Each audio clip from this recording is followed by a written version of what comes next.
ਵਾਹਿਗੁਰੂ ਸਾਹਿਬ JIO ਦੋਹਰਾ। ਇਤਿਆਦਿਕ ਸ੍ਰੀ ਗ੍ਰੰਥ ਮੈਂ ਲਿਖੇ ਸਵਈਏ ਬਿੰਦਰ। ਨਿਰੰਕਾਰ ਆਕਾਰ ਭੈ ਸ੍ਰੀ ਗੁਰੂ ਆਨੰਦ ਕੰਦ। ਵਾਹਿਗੁਰੂ ਜੀ ਕਾ ਖਾਲਸਾ ਵਾਹਿਗੁਰੂ ਜੀ ਕੀ ਫਤਿਹ। ਗੁਰੂ ਗਰੀਬ ਨਿਵਾਜ ਅੰਤਰਜਾਮੀ ਭਗਤ ਵਛਲ ਕਿਰਪਾ ਦੇ ਖਜ਼ਾਨੇ ਧੰਨ ਧੰਨ ਸਾਹਿਬ ਸ੍ਰੀ ਗੁਰੂ ਗ੍ਰੰਥ ਸਾਹਿਬ ਮਹਾਰਾਜ ਦੀ ਪਾਵਨ ਪਵਿੱਤਰ ਹਜ਼ੂਰੀ ਵਿੱਚ ਸਜੀ ਹੋਈ ਗੁਰੂ ਰੂਪ ਗੁਰੂ ਖਾਲਸਾ ਸਾਧ ਸੰਗਤ ਜੀ, ਧੰਨ ਧੰਨ ਸਤਿਗੁਰੂ ਗੁਰੂ ਨਾਨਕ ਦੇਵ ਜੀ ਮਹਾਰਾਜ ਦਾ ਪਾਵਨ ਪਵਿੱਤਰ ਜੀਵਨ ਪ੍ਰਸੰਗ ਲੜੀਵਾਰ ਕਥਾ ਸ਼੍ਰਵਣ ਕਰ ਰਹੇ ਹਾਂ। 37ਵਾਂ ਅਧਿਆਏ। ਸੋ ਜਿਸ ਦੇ ਵਿੱਚ ਕਵੀ ਜੀ ਨੇ ਦੱਸਿਆ ਇਸ ਪ੍ਰਕਾਰ ਹਿੰਦਾਲੀਏ ਆਦਿਕ ਹੋਰ ਬਹੁਤ ਸਾਰੇ ਲੋਕਾਂ ਨੇ ਰਲ ਕੇ ਆਪਣੇ ਵੱਡਿਆਂ ਦੀ ਉਸਤਤ ਕਰ ਦਿੱਤੀ ਅਤੇ ਬਹੁਤ ਸਾਰਾ ਨੁਕਸਾਨ ਵੀ ਕੀਤਾ। ਪੋਥੀਆਂ ਆਦਿਕ ਪਾੜ ਕੇ ਇਤਿਹਾਸਕ ਬਿਆਸ ਵਿੱਚ ਜਲ ਪ੍ਰਵਾਹ ਕਰ ਦਿੱਤੀਆਂ ਸਨ। ਪਰ ਫਿਰ ਸਤਿਗੁਰੂ ਮਹਾਰਾਜ ਦੀ ਕਿਰਪਾ ਦੁਆਰਾ ਸਾਰੇ ਇਤਿਹਾਸ ਦੀ ਦੁਬਾਰਾ ਖੋਜ ਕੀਤੀ ਹੈ। ਸੋ ਇਸ ਕਥਾ ਨੂੰ ਲਗਭਗ ਸਾਰੀ ਕਥਾ ਆਪਣੀ ਅੰਤਰਜਾਮਤਾ ਨਾਲ ਬਾਬਾ ਗੁਰਬਖਸ਼ ਸਿੰਘ ਜੀ ਰਾਮ ਕੁਆਰ ਨੇ ਦੁਬਾਰਾ ਲਿਖਵਾ ਦਿੱਤਾ ਸੀ। ਸੋ ਬਹੁਤ ਸਾਰੀਆਂ ਸ਼ੰਕਾਵਾਂ ਮਨ ਦੇ ਅੰਦਰ ਸੰਗਤ ਦੀ ਆਈਆਂ, ਉਹ ਦੂਰ ਕੀਤੀਆਂ ਨੇ ਕਿ ਤੂੰ ਤਾਂ ਜਨਕ ਰਾਜਾ ਅਵਤਾਰ ਲਿਖਿਆ, ਇਹ ਕਿਉਂ ਲਿਖਿਆ? ਕਿ ਮਹਾਰਾਜ ਜਨਕ ਦੇ ਅਵਤਾਰ ਸੀ? ਉਸ ਵਕਤ ਮਹਾਰਾਜ ਸੱਚੇ ਪਾਤਸ਼ਾਹ ਦੇ ਪਿਆਰੇ ਭਾਈ ਸੰਤੋਖ ਸਿੰਘ ਜੀ ਕਹਿਣ ਲੱਗੇ, ਨਹੀਂ, ਇਹ ਜਿਹੜਾ ਕੋਈ ਜ਼ਰੂਰੀ ਨਹੀਂ ਹੁੰਦਾ ਕਿ ਜਨਕ ਅੱਖਰ ਰਾਜੇ ਜਨਕ ਲਈ ਹੀ ਵਰਤਿਆ ਹੈ। ਸੋ ਜਨਕ ਤੋਂ ਮਤਲਬ ਹੁੰਦਾ ਕਿ ਤਤਦਰਸ਼ੀ ਮਹਾਤਮਾ, ਜੀਵਨ ਮੁਕਤ। ਇਸ ਤਰ੍ਹਾਂ ਜਨਕ ਸੋਏ ਜਿਨ ਜਾਣਿਆ ਉਨ ਮਨ ਰਸ ਧਰਿਆ। ਜਨਕ ਉਹ ਹੈ ਜੋ ਗਿਆਨਵਾਨ ਤੇ ਬਿਰਤੀ ਨੂੰ ਤੁਰੀਆ ਪਦ ਵਿੱਚ ਰੱਖਦਾ।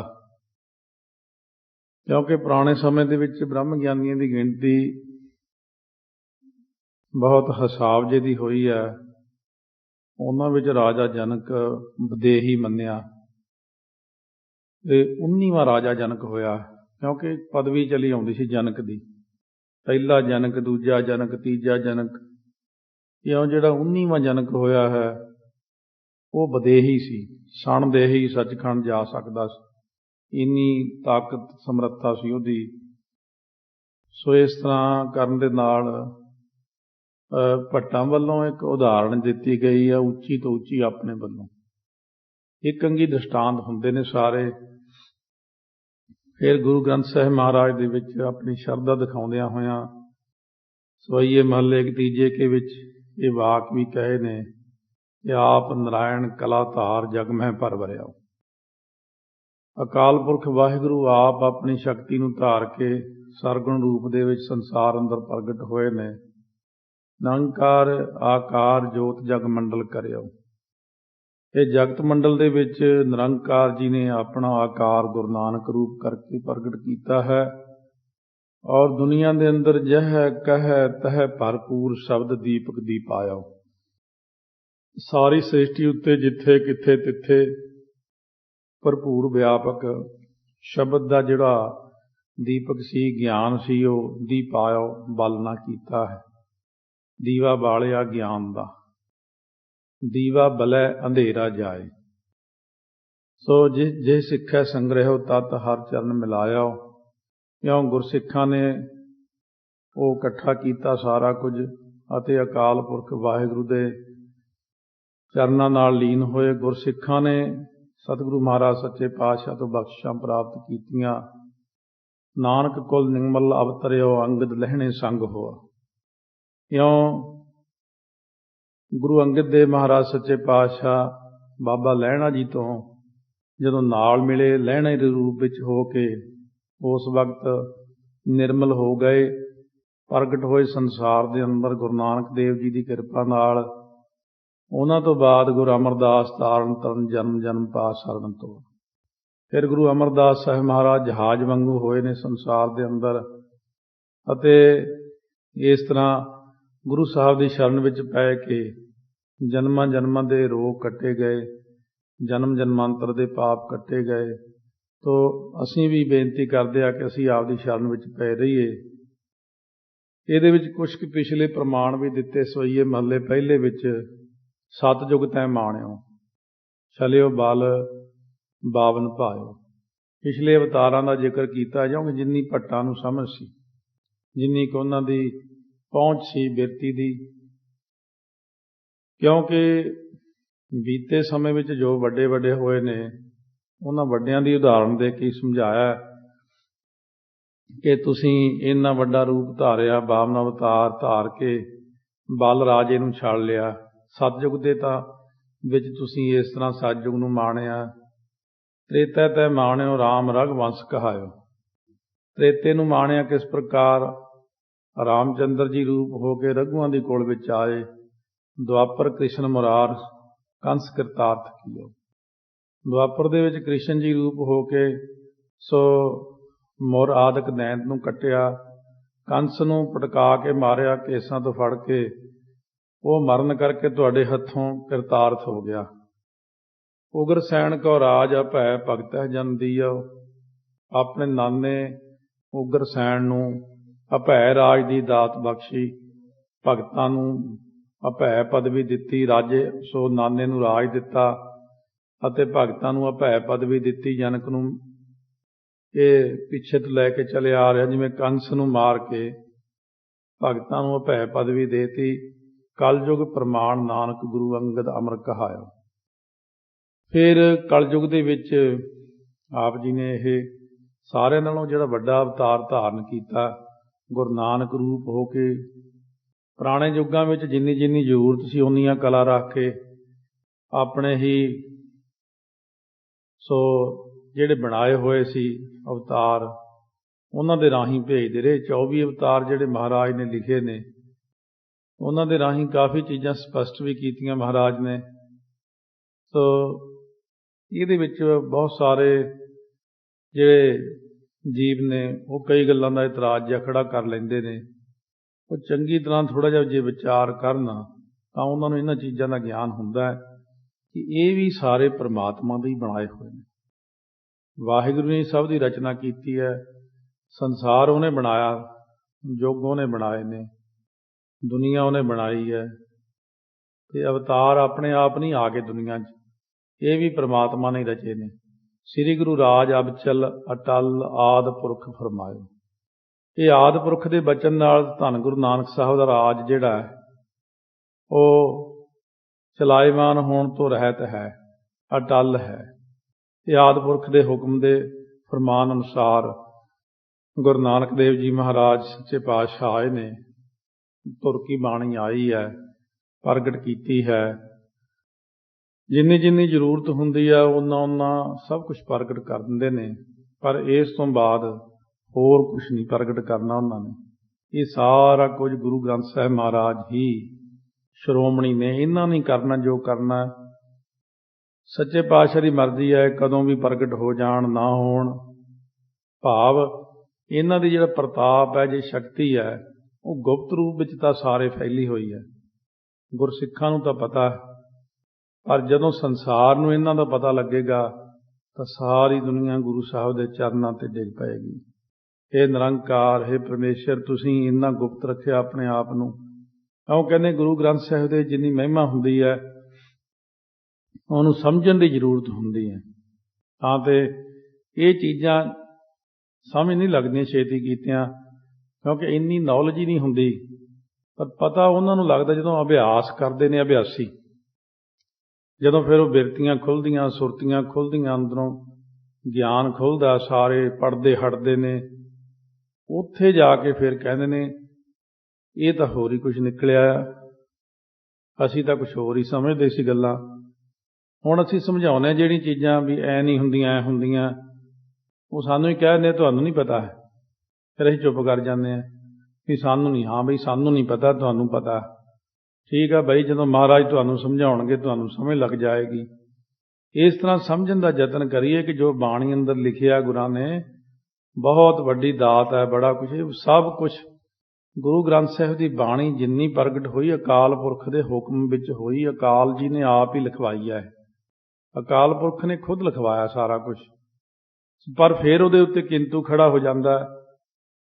ਤਾਂ ਤੇ ਸਤਿਗੁਰੂ ਮਹਾਰਾਜ ਸੱਚੇ ਪਾਤਸ਼ਾਹ ਉਹ ਬਖਸ਼ਿਸ਼ ਕਰਦੇ, ਜਿਵੇਂ ਅੱਗੇ ਸ਼ਰਵਣ ਕਰਦੇ ਹਾਂ। ਦੋਹਰਾ ਇਤਿਆਦਿਕ ਸ੍ਰੀ ਗ੍ਰੰਥ ਮੈਂ ਲਿਖੇ ਸਵਈਏ ਬ੍ਰਿੰਦ। ਇਤਿਆਦਿਕ ਧੰਨ ਗੁਰੂ ਗ੍ਰੰਥ ਸਾਹਿਬ ਮਹਾਰਾਜ ਦੇ ਵਿੱਚ ਬਹੁਤ ਸਾਰੇ ਸਵਈਏ ਜਿਹੜੇ ਨੇ ਉਹ ਲਿਖੇ ਹੋਏ ਹਨ। ਨਿਰੰਕਾਰ ਆਕਾਰ ਭੇ ਸ੍ਰੀ ਗੁਰੂ ਆਨੰਦ ਕੰਦ। ਭਾਵ ਗੁਰੂ ਸਾਹਿਬ ਜੀ ਨਿਰੰਕਾਰ ਦਾ ਸਰੂਪ ਹੀ ਦੁਨੀਆ ਅੰਦਰ ਪ੍ਰਗਟ ਹੋਏ ਨੇ, ਆਨੰਦ ਦਾ ਮੂਲ ਹੈ। ਔਰ ਇਹ ਵੀ ਚੀਜ਼ਾਂ ਸਮਝਣ ਨੂੰ ਅਸਲ 'ਚ ਬਹੁਤ ਜ਼ਿਆਦਾ ਬੁੱਧੀ ਦੀ ਲੋੜ ਹੁੰਦੀ ਹੈ, ਕਿਉਂਕਿ ਨਿਰੰਕਾਰ ਦਾ ਸਰੂਪ ਗੁਰੂ ਨਾਨਕ ਸਾਹਿਬ, ਇੱਕ ਬੰਦਾ ਚੰਗਾ ਭਲਾ ਕਹਿਣ ਲੱਗਿਆ, ਸਿਆਣਾ ਵੀ ਸੀ, ਅਭਿਆਸ ਵੀ ਕਰਦਾ। ਕਈਆਂ ਦੀ ਮੱਤ ਉੱਥੇ ਕੀ ਹੁੰਦੀ ਰੱਬ ਜਾਣੇ, ਵੀ ਉਹ ਅਭਿਆਸ ਵੀ ਚੰਗਾ ਕਰਦਾ। ਉਹਨੇ ਗੱਲ ਕੀਤੀ, ਕਹਿਣ ਲੱਗਿਆ ਜੇ ਨਿਰੰਕਾਰ ਗੁਰੂ ਨਾਨਕ ਦਾ ਰੂਪ ਧਾਰ ਕੇ ਆਇਆ, ਨਾਲੇ ਕਹਿੰਦੇ ਆ ਨਿਰੰਕਾਰ ਵਿਆਪਕ ਹੈ, ਇਹਦਾ ਮਤਲਬ ਫਿਰ ਬਾਕੀ ਥਾਂ ਖਾਲੀ ਹੋ ਗਈ ਸਾਰੀ, ਵੀ ਨਿਰੰਕਾਰ ਨੇ ਜੇ ਰੂਪ ਧਾਰ ਲਿਆ। ਫਿਰ ਹੁਣ ਉਹਨੂੰ ਕੀ ਜਵਾਬ ਦੇਵੇ, ਕੀ ਸਮਝਾਵੇ ਉਹਨੂੰ, ਵੀ ਨਿਰੰਕਾਰ ਤਾਂ ਸਰਬ ਵਿਆਪਕ ਹੈ। ਜਦ ਬ੍ਰਹਮ ਗਿਆਨੀ 100 ਰੂਪ ਧਾਰਨ ਕਰ ਸਕਦਾ ਹੈ ਇੱਕੋ ਸਮੇਂ ਤੇ ਸਤਿਗੁਰੂ ਦਾ ਤਾਂ ਕੋਈ ਅੰਤ ਹੀ ਨਹੀਂ, ਉਹ ਤਾਂ ਜਿੰਨੇ ਮਰਜ਼ੀ ਰੂਪ ਧਾਰਨ ਕਰ ਲੈਣ। ਇਸੇ ਤਾਂ ਭਾਰ ਬ੍ਰਹਮ ਪਰਮੇਸ਼ਰ ਜੀ ਨੇ ਵਿਆਪਕ ਰੂਪ ਵਿੱਚ ਨੇ। ਬ੍ਰਹਮ ਪਰਮੇਸ਼ਰ ਜੀ ਤਾਂ ਸਰਬ ਵਿਆਪਕ ਨੇ, ਉਹ ਤਾਂ ਜਿੰਨੇ ਮਰਜ਼ੀ ਰੂਪ ਧਾਰਨ ਕਰ ਲੈਣ। ਕਿਉਂ ਨਿਰੰਕਾਰ ਜੀ ਨੇ ਇੱਕ ਆਕਾਰ ਆਪਣੇ ਵਿੱਚੋਂ ਪ੍ਰਗਟ ਕੀਤਾ, ਆਪਣੇ ਸਰੂਪ ਦੇ ਵਿੱਚੋਂ ਗੁਰੂ ਨਾਨਕ ਰੂਪ ਹੋ ਕੇ। ਜੋ ਪਈ ਮੋਰ ਮੋਹ ਸ੍ਰੀ ਗ੍ਰੰਥ ਹੈ ਕਹਾਂ। ਹੁਣ ਕਹਿੰਦੇ ਗੁਰੂ ਗ੍ਰੰਥ ਸਾਹਿਬ ਮਹਾਰਾਜ ਸੱਚੇ ਪਾਤਸ਼ਾਹ ਜੀ ਨੇ ਇਹ ਬਖਸ਼ਿਸ਼ਾਂ ਕੀਤੀਆਂ ਹਨ। ਸੋ ਤੁਮ ਸਾਚ ਕੇ ਝੂਠੋ ਲਹਾ। ਉਹ ਤੁਸੀਂ ਸੱਚਾ ਸਮਝਿਆ ਕਿ ਝੂਠਾ ਸਮਝਿਆ ਹੈ। ਵਾਕ ਗ੍ਰੰਥ ਕੋ ਸਾਚ ਸੋ ਜੋ ਮਨ ਹੈ। ਜਿਹੜਾ ਗੁਰੂ ਗ੍ਰੰਥ ਸਾਹਿਬ ਦੇ ਜਿਹੜੇ ਵਾਕ ਨੇ ਉਹਨਾਂ ਨੂੰ ਸੱਚਾ ਮੰਨਦਾ ਹੈ ਕਿ ਉਹ ਮਰਜ਼ੀ ਆ ਉਹਦੀ, ਕਿਉਂਕਿ ਉਹਨੂੰ ਨਹੀਂ ਪਤਾ ਕਿ ਕਈ ਲੋਕ ਨਹੀਂ ਮੰਨਦੇ, ਆਹ ਗੱਲ ਹੋ ਨਹੀਂ ਸਕਦੀ। ਵਾਕ ਗ੍ਰੰਥ ਕੋ ਸਾਚ ਜੋ ਮਨ ਹੈ, ਪਰ ਜਿਹੜਾ ਸੱਚਾ ਮੰਨ ਲੈਂਦਾ। ਨਾਨਕ ਹਰ ਅਵਤਾਰ ਪਛਾਨ ਹੈ। ਉਹ ਗੁਰੂ ਨਾਨਕ ਦੇਵ ਮਹਾਰਾਜ ਸੱਚੇ ਪਾਤਸ਼ਾਹ ਨੂੰ ਹਰੀ ਦਾ ਅਵਤਾਰ ਪਛਾਣਦਾ ਕਿ ਵਾਕਈ ਹਰੀ ਅਕਾਲ ਪੁਰਖ ਵਾਹਿਗੁਰੂ ਆਪ ਆਏ ਨੇ।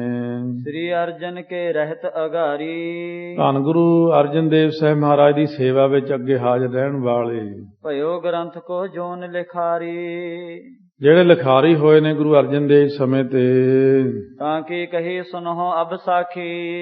ਉਹਨਾਂ ਦੇ ਕਹੀ ਹੋਈ ਸਾਖੀ ਸੁਣੋ ਹੁਣ।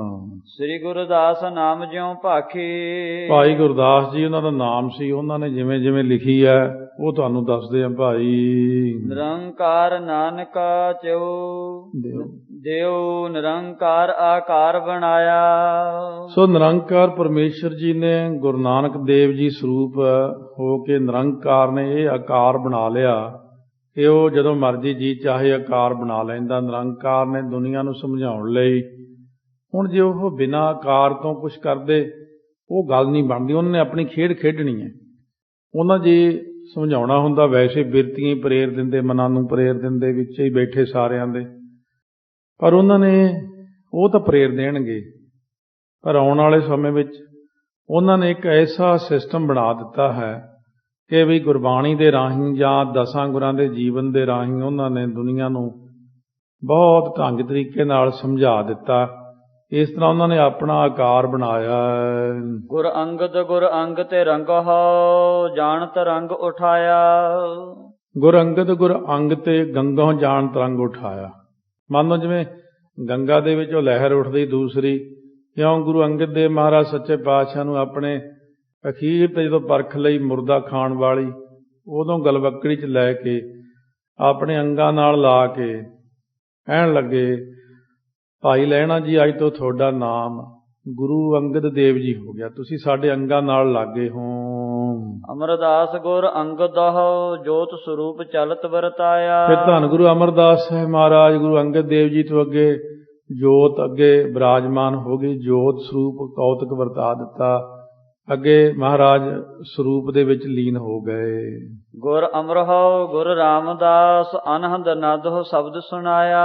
ਸੋ ਜਿਵੇਂ ਅਨਹਦ ਹੱਦ ਤੋਂ ਰਹਿਤ ਨਾਦ ਤੋਂ ਇੱਕ ਸ਼ਬਦ ਸੁਣਾਇਆ, ਗੁਰੂ ਉਪਦੇਸ਼ ਸੁਣਾ ਕਰਕੇ ਫਿਰ ਗੁਰੂ ਅਮਰਦਾਸ ਜੀ ਨੇ ਗੁਰੂ ਰਾਮਦਾਸ ਮਹਾਰਾਜ ਨੂੰ ਆਪਣਾ ਸਰੂਪ ਬਣਾ ਲਿਆ। ਰਾਮਦਾਸਹੁ ਅਰਜਨ ਗੁਰੂ ਦਰਸ਼ਨ ਦਰਪਨ ਵਿੱਚ ਦਿਖਾਇਆ। ਦਰਪਨ ਵਿੱਚ ਜਿਵੇਂ ਆਪਣਾ ਦਰਸ਼ਨ ਦਿਖਾਉਂਦੇ ਨੇ ਵੀ ਇਹ ਮੈਂ ਹੀ ਹਾਂ ਭਾਈ, ਗੁਰੂ ਰਾਮਦਾਸ ਜੀ ਨੇ ਕਿਹਾ ਇਹ ਮੈਂ ਹੀ ਹਾਂ, ਇਹ ਮੇਰਾ ਹੀ ਰੂਪ ਹੈ, ਮੇਰਾ ਹੀ ਰੂਪ। ਸਾਰੇ ਮੱਥਾ ਟੇਕੋ ਜਾਣ ਕੇ ਉਸ ਵਕਤ ਸਾਰਿਆਂ ਨੇ ਮੱਥਾ ਟੇਕਿਆ ਹੈ। ਹਰ ਗੋਬਿੰਦ ਗੁਰ ਅਰਜਨ ਹਉ ਗੁਰੂ ਗੋਬਿੰਦ ਨਾਉ ਸਦਵਾਇਆ। ਇਸ ਤਰੀਕੇ ਨਾਲ ਕਹਿੰਦੇ ਗੁਰੂ ਹਰਗੋਬਿੰਦ ਸਾਹਿਬ ਮਹਾਰਾਜ ਗੁਰੂ ਅਰਜਨ ਦੇਵ ਜੀ ਤੋਂ ਅੱਗੇ ਗੁਰਤਾ ਗੱਦੀ ਤੇ ਬਿਰਾਜਮਾਨ ਹੋਏ, ਉਹਨਾਂ ਨੇ ਪਰਮੇਸ਼ਰ ਸਰੂਪ ਸਤਿਗੁਰਾਂ ਨੇ ਇਹ ਨਾਮ ਸਦਵਾਇਆ। ਗੁਰਮੂਰਤ ਗੁਰ ਸ਼ਬਦ ਹੈ ਸਾਧ ਸੰਗਤ ਵਿੱਚ ਪ੍ਰਗਟੀ ਆਇਆ। ਸੋ ਗੁਰਮੂਰਤ ਕੀ ਹੈ? ਗੁਰੂ ਦਾ ਸ਼ਬਦ ਹੀ ਹੈ, ਕਿਉਂਕਿ ਅੱਗੇ ਸ਼ਬਦ ਹੀ ਦੂਜੇ ਵਿੱਚ ਪ੍ਰਵੇਸ਼ ਹੁੰਦਾ ਸੀ। ਓੰਕਾਰ ਜਿਹੜਾ ਹੈ ਇਹ ਅੱਖਰ ਨਾਲ ਹੀ ਸ੍ਰਿਸ਼ਟੀ ਦੀ ਰਚਨਾ ਹੋਣ ਕਰਕੇ ਅਸਲ ਵਿੱਚ ਸਾਰੀ ਤਾਕਤ ਜਿਹੜੀ ਸ਼ਬਦ ਵਿੱਚ ਹੈ ਇਹ ਸਾਧ ਸੰਗਤ ਵਿੱਚ ਪ੍ਰਗਟ ਕੀਤਾ ਹੈ। ਪੈਰੀ ਪਾਏ ਸਭ ਜਗਤ ਤਰਾਇਆ। ਗੁਰੂ ਮਹਾਰਾਜ ਸੱਚੇ ਪਾਤਸ਼ਾਹ ਦੇ ਚਰਨੀ ਪਾ ਕੇ ਸਾਰਿਆਂ ਸਰੂਪਾਂ ਦੇ ਸਾਰੀ ਸੰਗਤ ਨੂੰ ਭਾਈ ਅੱਗੇ ਲੜ ਲਾਤਾ। ਅਖੀਰ ਤੇ ਜਾ ਕੇ ਗੁਰੂ ਗ੍ਰੰਥ ਸਾਹਿਬ ਮਹਾਰਾਜ ਦੇ ਲੜ ਲਾਤਾ ਸੰਗਤ ਨੂੰ, ਬਈ ਹੁਣ ਗੁਰੂ ਗ੍ਰੰਥ ਸਾਹਿਬ ਦੇ ਚਰਨੀ ਪੈਣਾ ਤੁਸੀਂ ਸਭ ਨੇ, ਹੁਣ ਹੋਰ ਨਹੀਂ ਕਿਸੇ ਨੂੰ ਅੱਗੇ ਮੰਨਣਾ। ਗੁਰੂ ਗ੍ਰੰਥ ਸਾਹਿਬ ਮਹਾਰਾਜ ਦੇ ਲੜ ਸਾਰੀ ਸੰਗਤ ਲਾ ਦਿੱਤੀ ਹੈ। ਚੌਪਈ ਔਰ ਲਿਖਿਓ ਬਹੁਤੇ ਇਸ ਥਾਨਾ। ਹੋਰ ਬਹੁਤਿਆਂ ਥਾਵਾਂ ਤੇ ਇਸ ਪ੍ਰਕਾਰ ਲਿਖਿਆ ਹੈ ਬਚਨ। ਪੜ ਕਰ ਗੁਣ ਲੇਵਹੁ ਮਤਵਾਨਾ। ਪੜ ਕਰਕੇ ਜਿਹੜੇ ਵਿਚਾਰਵਾਨ ਬੰਦੇ ਨੇ ਵਿਚਾਰ ਕਰ ਲਓ। ਬਹੁਰ ਜਨਕ ਰਾਜਾ ਅਵਤਾਰਾ। ਫਿਰ ਜਨਕ ਰਾਜਾ ਜਿਹੜਾ ਅਵਤਾਰ ਹੋਇਆ ਐਸੇ ਲਿਖਿਓ ਗ੍ਰੰਥ ਮਝਾਰਾ। ਕਿਉਂ ਗੁਰੂ ਗ੍ਰੰਥ ਸਾਹਿਬ ਮਹਾਰਾਜ ਸੱਚੇ ਪਾਤਸ਼ਾਹ ਦੇ ਵਿੱਚ ਇਹ ਲਿਖਿਆ ਬਚਨ।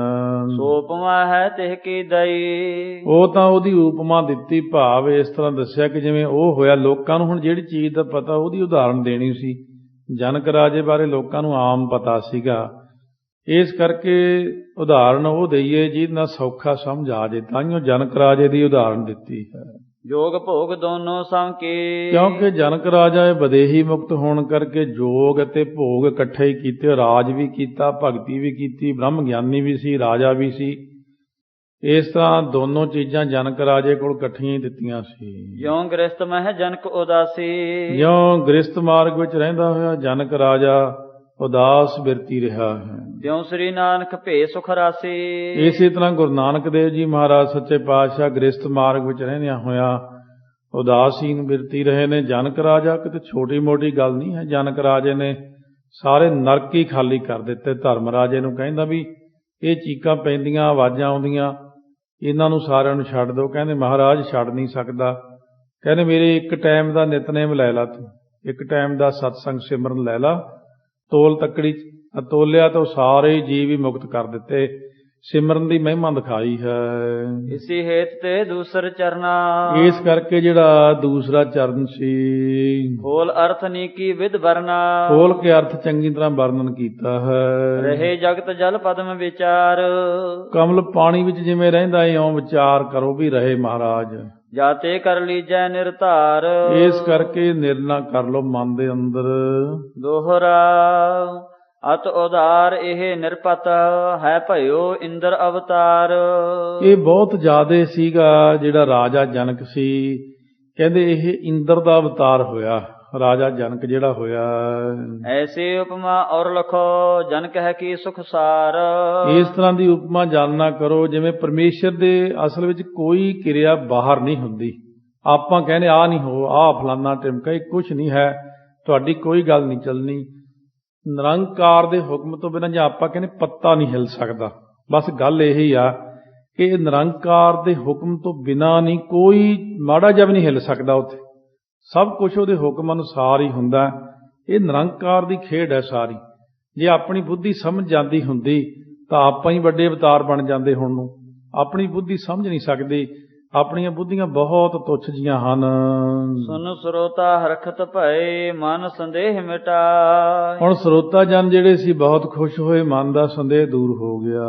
ਭਇਓ ਤੇ ਆਏ ਪੂਰਨ ਅਬੈ ਪੜਤ ਸੁਨਤ ਸੁਖਦਾ।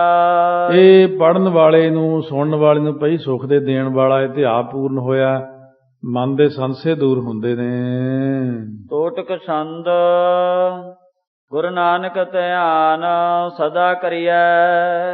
ਹੁਣ ਟੋਟਕ ਛੰਦ ਉਚਾਰਨ ਕਰਦੇ 38ਵਾਂ ਪ੍ਰਸੰਗ ਹੈ।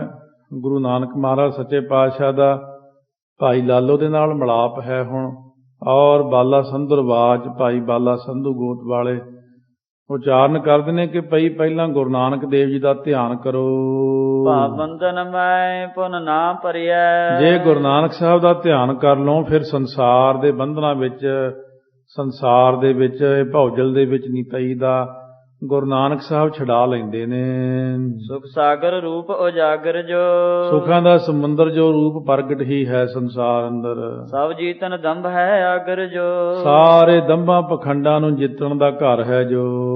ਦੁਖ ਦਾਰਦ ਦੁਖ ਦੋਖ ਨਿਕੰਦਨ ਹੈ। ਸੋ ਦੁੱਖ ਦਲਿੱਦਰ ਦੋਸ਼ ਸਾਰੇ ਕੱਟਣ ਵਾਲੇ ਹਨ ਜੋ। ਅਰਵਿੰਦ ਦੁਤੰ ਪਦ ਬੰਦਨ ਹੈ। ਇਹੋ ਜਿਹੇ ਗੁਰੂ ਨਾਨਕ ਦੇਵ ਦੇ ਚਰਨਾਂ ਕਮਲਾਂ ਦੀ ਸ਼ੋਭਾ ਇੰਨੀ, ਕਮਲ ਚਰਨ ਕਮਲ ਜਿਹੜੇ ਨੇ ਕਮਲ ਵਰਗੀ ਸ਼ੋਭਾ, ਉਹਨਾਂ ਤੇ ਮੈਂ ਮੱਥਾ ਟੇਕਦਾ ਹਾਂ।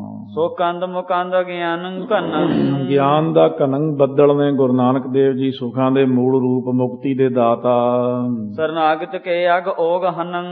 ਜਿਹੜਾ ਗੁਰੂ ਨਾਨਕ ਦੇਵ ਦੀ ਸ਼ਰਨ ਆਗਤ, ਸ਼ਰਨ ਨੂੰ ਆ ਕੇ ਪ੍ਰਾਪਤ ਹੋ ਗਿਆ, ਮੱਥਾ ਟੇਕਿਆ ਜਿਨ੍ਹਾਂ ਨੇ, ਉਹਨਾਂ ਦੇ ਸਾਰੇ ਪਾਪ ਨਾਸ਼ ਕਰ ਦਿੰਦੇ ਨੇ। ਭਵ ਮੈਂ ਭਵ ਕਾਰਨ ਜਾਹੀ ਧਰਾਂ। ਸੰਸਾਰ ਦੇ ਵਿੱਚ ਜਿਨ੍ਹਾਂ ਨੇ ਅਵਤਾਰ ਧਾਰਨ ਕੀਤਾ ਜਿਸ ਕਾਰਨ ਨੂੰ ਲੈ ਕੇ, ਅਬ ਚਾਹਤ ਤਾਹੀ ਸਪੂਰ ਕਰਾਂ। ਹੁਣ ਚਾਹੁੰਦੇ ਗੁਰੂ ਨਾਨਕ ਦੇਵ ਜੀ ਕਿ ਚੱਲੀਏ ਬਈ ਮਰਦਾਨਾ, ਹੁਣ ਉਹ ਕੰਮ ਪੂਰਾ ਕਰੀਏ ਜੋ ਅਕਾਲ ਪੁਰਖ ਨੇ ਡਿਊਟੀ ਲਾਈ ਹੈ। ਮਤ ਮੰਦ ਨਿਰੇ ਨਰ ਭੂਰ ਭਰਿਓ। ਕਿਉਂਕਿ ਬੜੀ ਜ਼ਿਆਦਾ ਹੀ ਨਿਰੇ ਬੰਦੇ, ਬਸ ਖੋਟੀ ਬੁੱਧੀ ਵਾਲੇ ਦੁਨੀਆ ਦੇ ਅੰਦਰ, ਕੋਈ ਬੁੱਧੀ ਚੰਗੀ ਨਹੀਂ ਹੈ। ਚੱਲ ਬਈ ਮਰਦਾਨਾ, ਉਹਨਾਂ ਖੋਟੀ ਬੁੱਧੀ ਵਾਲਿਆਂ ਨੂੰ 10ਵੇਂ ਪਾਤਸ਼ਾਹ ਨੇ ਜਿਵੇਂ ਕਿਹਾ, ਕਬੁੱਧ ਕਰਨ ਤੇ ਲੋਕ ਹਟਾਏ।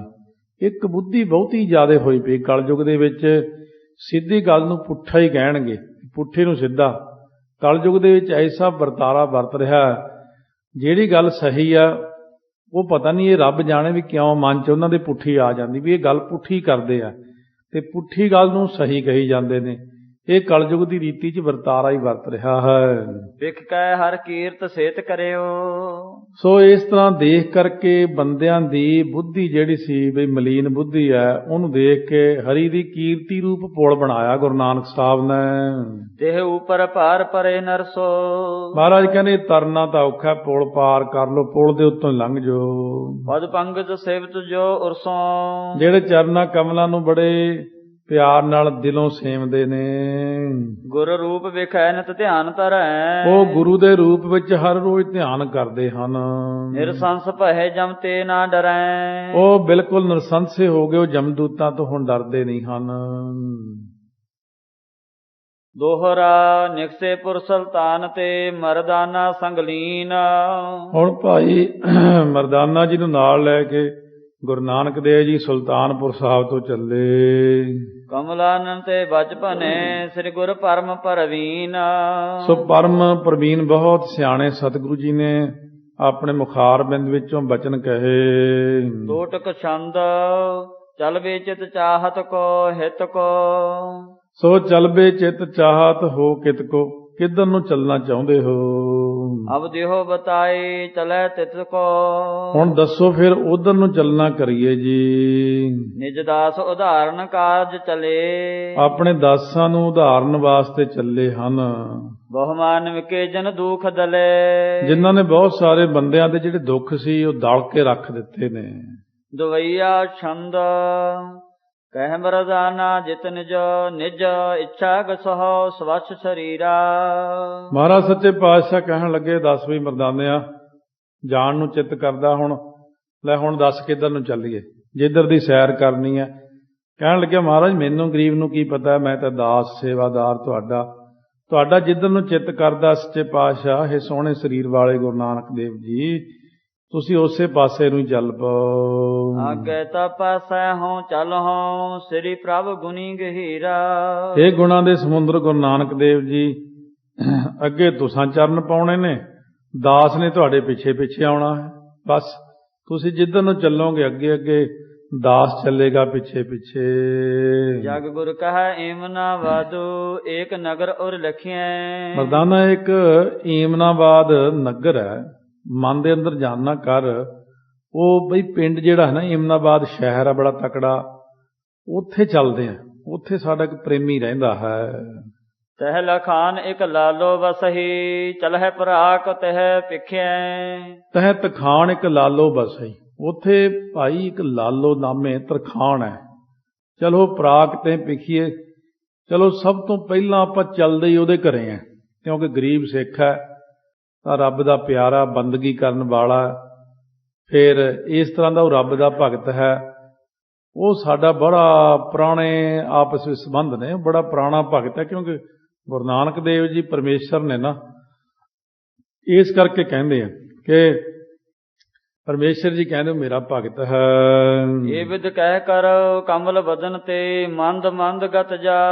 ਇਸ ਤਰ੍ਹਾਂ ਬਚਨ ਕਰਕੇ ਸ਼੍ਰੋਮਣੀ ਮੁਖ ਵਿੱਚੋਂ ਮੰਦ ਮੰਦ ਹੌਲੀ ਹੌਲੀ ਗੁਰੂ ਨਾਨਕ ਦੇਵ ਮਹਾਰਾਜ ਸੱਚੇ ਪਾਤਸ਼ਾਹ ਚਲੇ ਜਾ ਰਹੇ ਨੇ।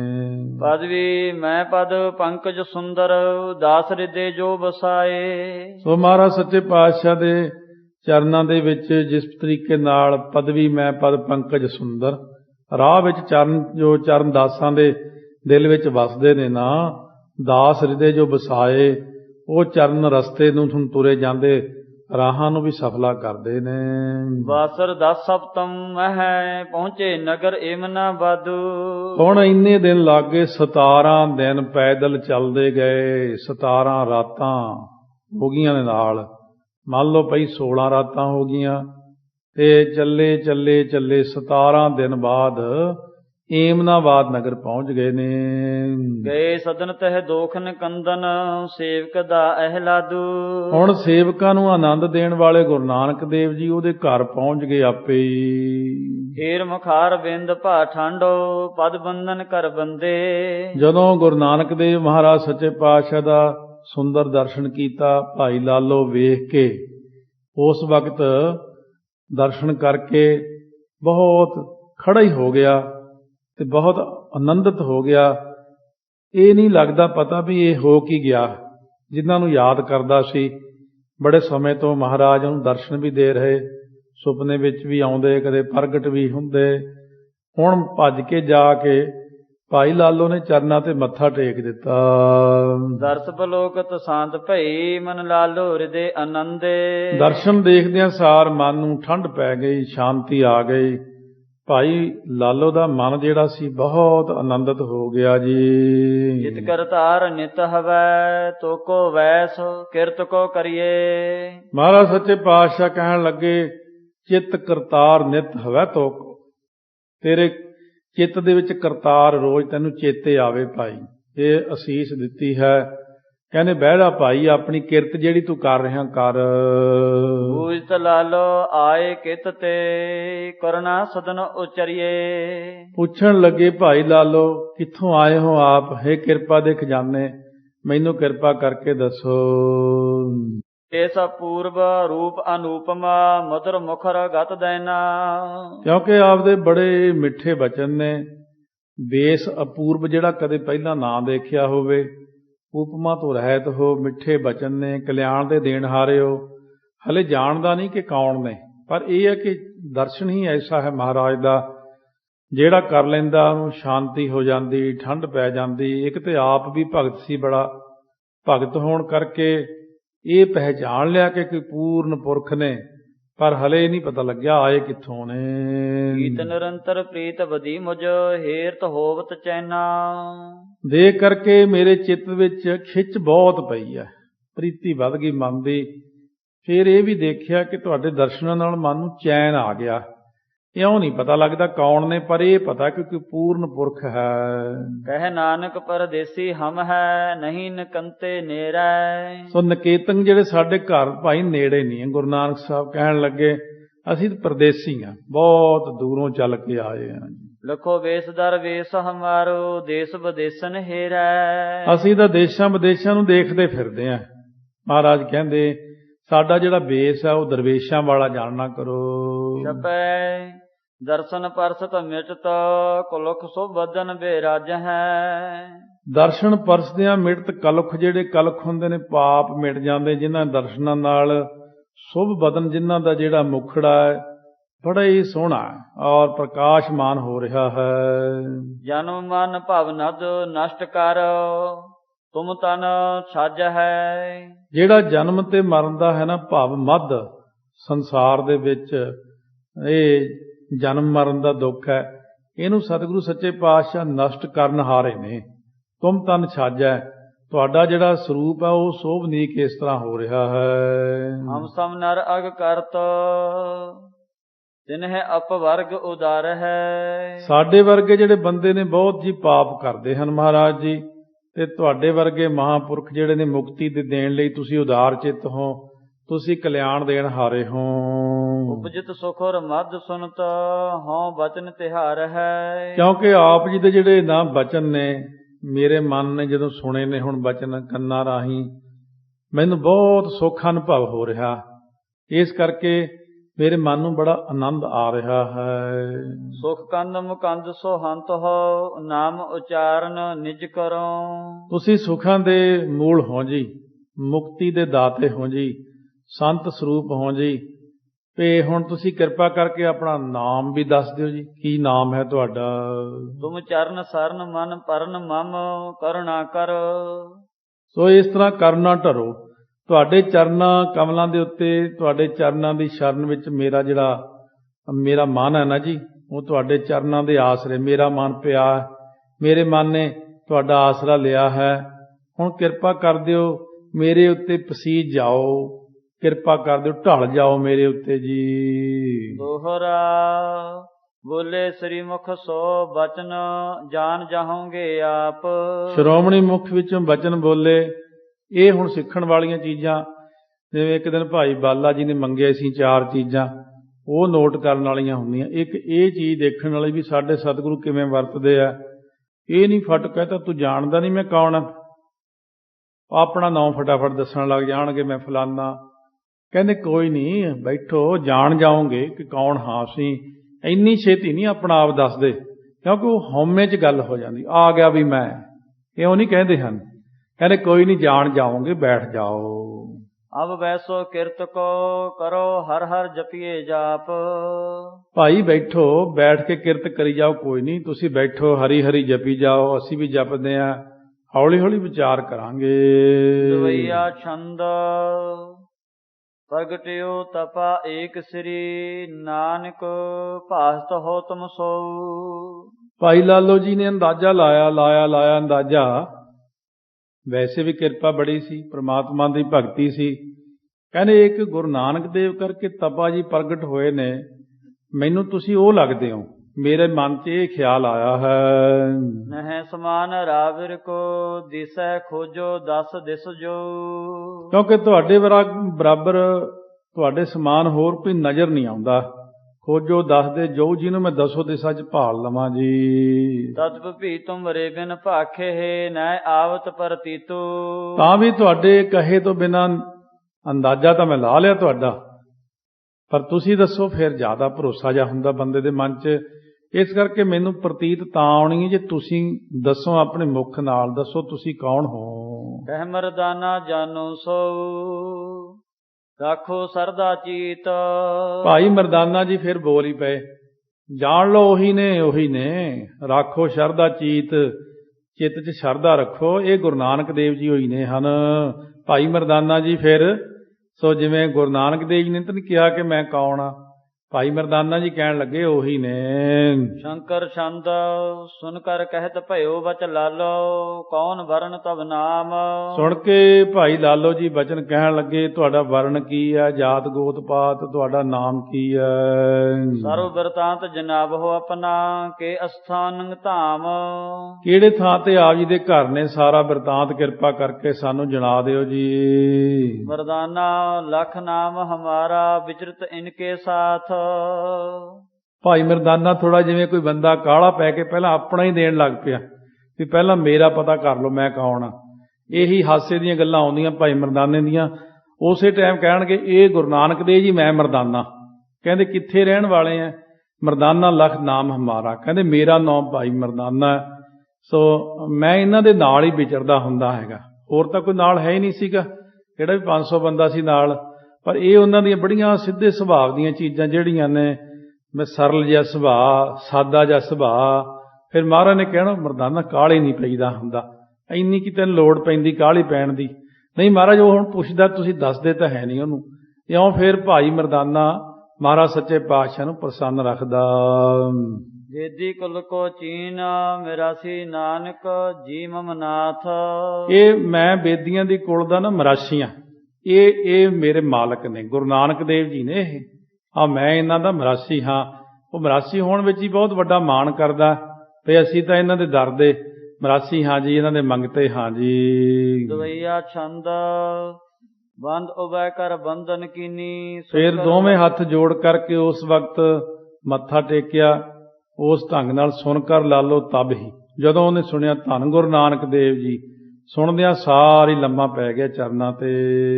ਸੀਸ ਧਰਿਓ ਪਦ ਪੰਕਜ ਉਪਰ ਪ੍ਰਾਪਤ ਨਿਸ਼ਚਾ ਜਬ ਹੀ। ਜਦੋਂ ਨਿਸ਼ਚਾ ਹੋ ਗਿਆ ਵੀ ਇਹੀ ਗੁਰੂ ਨਾਨਕ ਦੇਵ ਜੀ ਨੇ, ਫਿਰ ਚਰਨਾਂ ਕਮਲਾਂ ਤੇ ਉਸੇ ਵਕਤ ਆਪਣਾ ਮੱਥਾ ਰੱਖ ਦਿੱਤਾ। ਸਾਦਰ ਸੋ ਤਬਾ ਧਰਿਓ ਪਦ ਪੰਕਜ ਉਪਰ ਸਾਦਰ ਸੋ ਤਥਾ ਮੰਚ ਡਿਸਾਵਾ ਬੈਸ ਗਏ ਤੇ ਕਾਲਾ। ਸਹਿਤ ਆਦਰ ਦੇ ਉਸ ਵਕਤ ਜਿਹੜਾ ਸੀ ਨਾ, ਉੱਥੇ ਮੰਜਾ ਪਲੰਗ ਨੁਮਾ ਸੀ, ਜਿਹੜਾ ਪਲੰਗ ਢਾਹ ਦਿੱਤਾ। ਵੈਸੇ ਉਹ ਮੰਜੀ ਹੈ, ਡਸਾਵਾ ਢਾਇਆ ਹੋਇਆ ਮੰਜਾ ਹੈ। ਉਹ ਪਟਿਆਲੇ ਲਾਗੇ ਯੂਨੀਵਰਸਿਟੀ, ਪੰਜਾਬੀ ਯੂਨੀਵਰਸਿਟੀ ਸਾਹਮਣੇ ਪਿੰਡ ਪੈਂਦਾ। ਸੋ ਕਿਲ੍ਹਾ ਬਹਾਦਰਗੜ੍ਹ ਦੀ ਬੈਕ ਸਾਈਡ ਤੇ ਪਿੰਡ ਸ਼ਮਸ਼ਪੁਰ ਹੈ। ਉਹ ਪਰਿਵਾਰ ਜਿਹੜਾ ਉੱਥੇ ਰਹਿੰਦਾ ਸੀ ਉਦੋਂ, ਇਹ ਤਾਂ ਨਹੀਂ ਪਤਾ ਉਹਨਾਂ ਕੋਲੋਂ ਮੰਜੀ ਪਈ ਹੈ। ਭਾਈ ਲਾਲੋ ਵਾਲੀ ਅਸੀਂ ਦੇਖ ਕੇ ਆਏ ਹਾਂ ਮੰਜੀ, ਤਾਂ ਉਹਨਾਂ ਕੋਲ ਇੱਕ ਛੜੀ ਹੈ 5ਵੇਂ ਪਾਤਸ਼ਾਹ ਦੇ ਹੱਥ ਦੀ। ਉਸ ਛੜੀ ਉੱਤੇ ਸੋਨਾ ਵੀ ਲੱਗਿਆ, ਬੜੀ ਸੋਹਣੀ ਆ ਉਹ।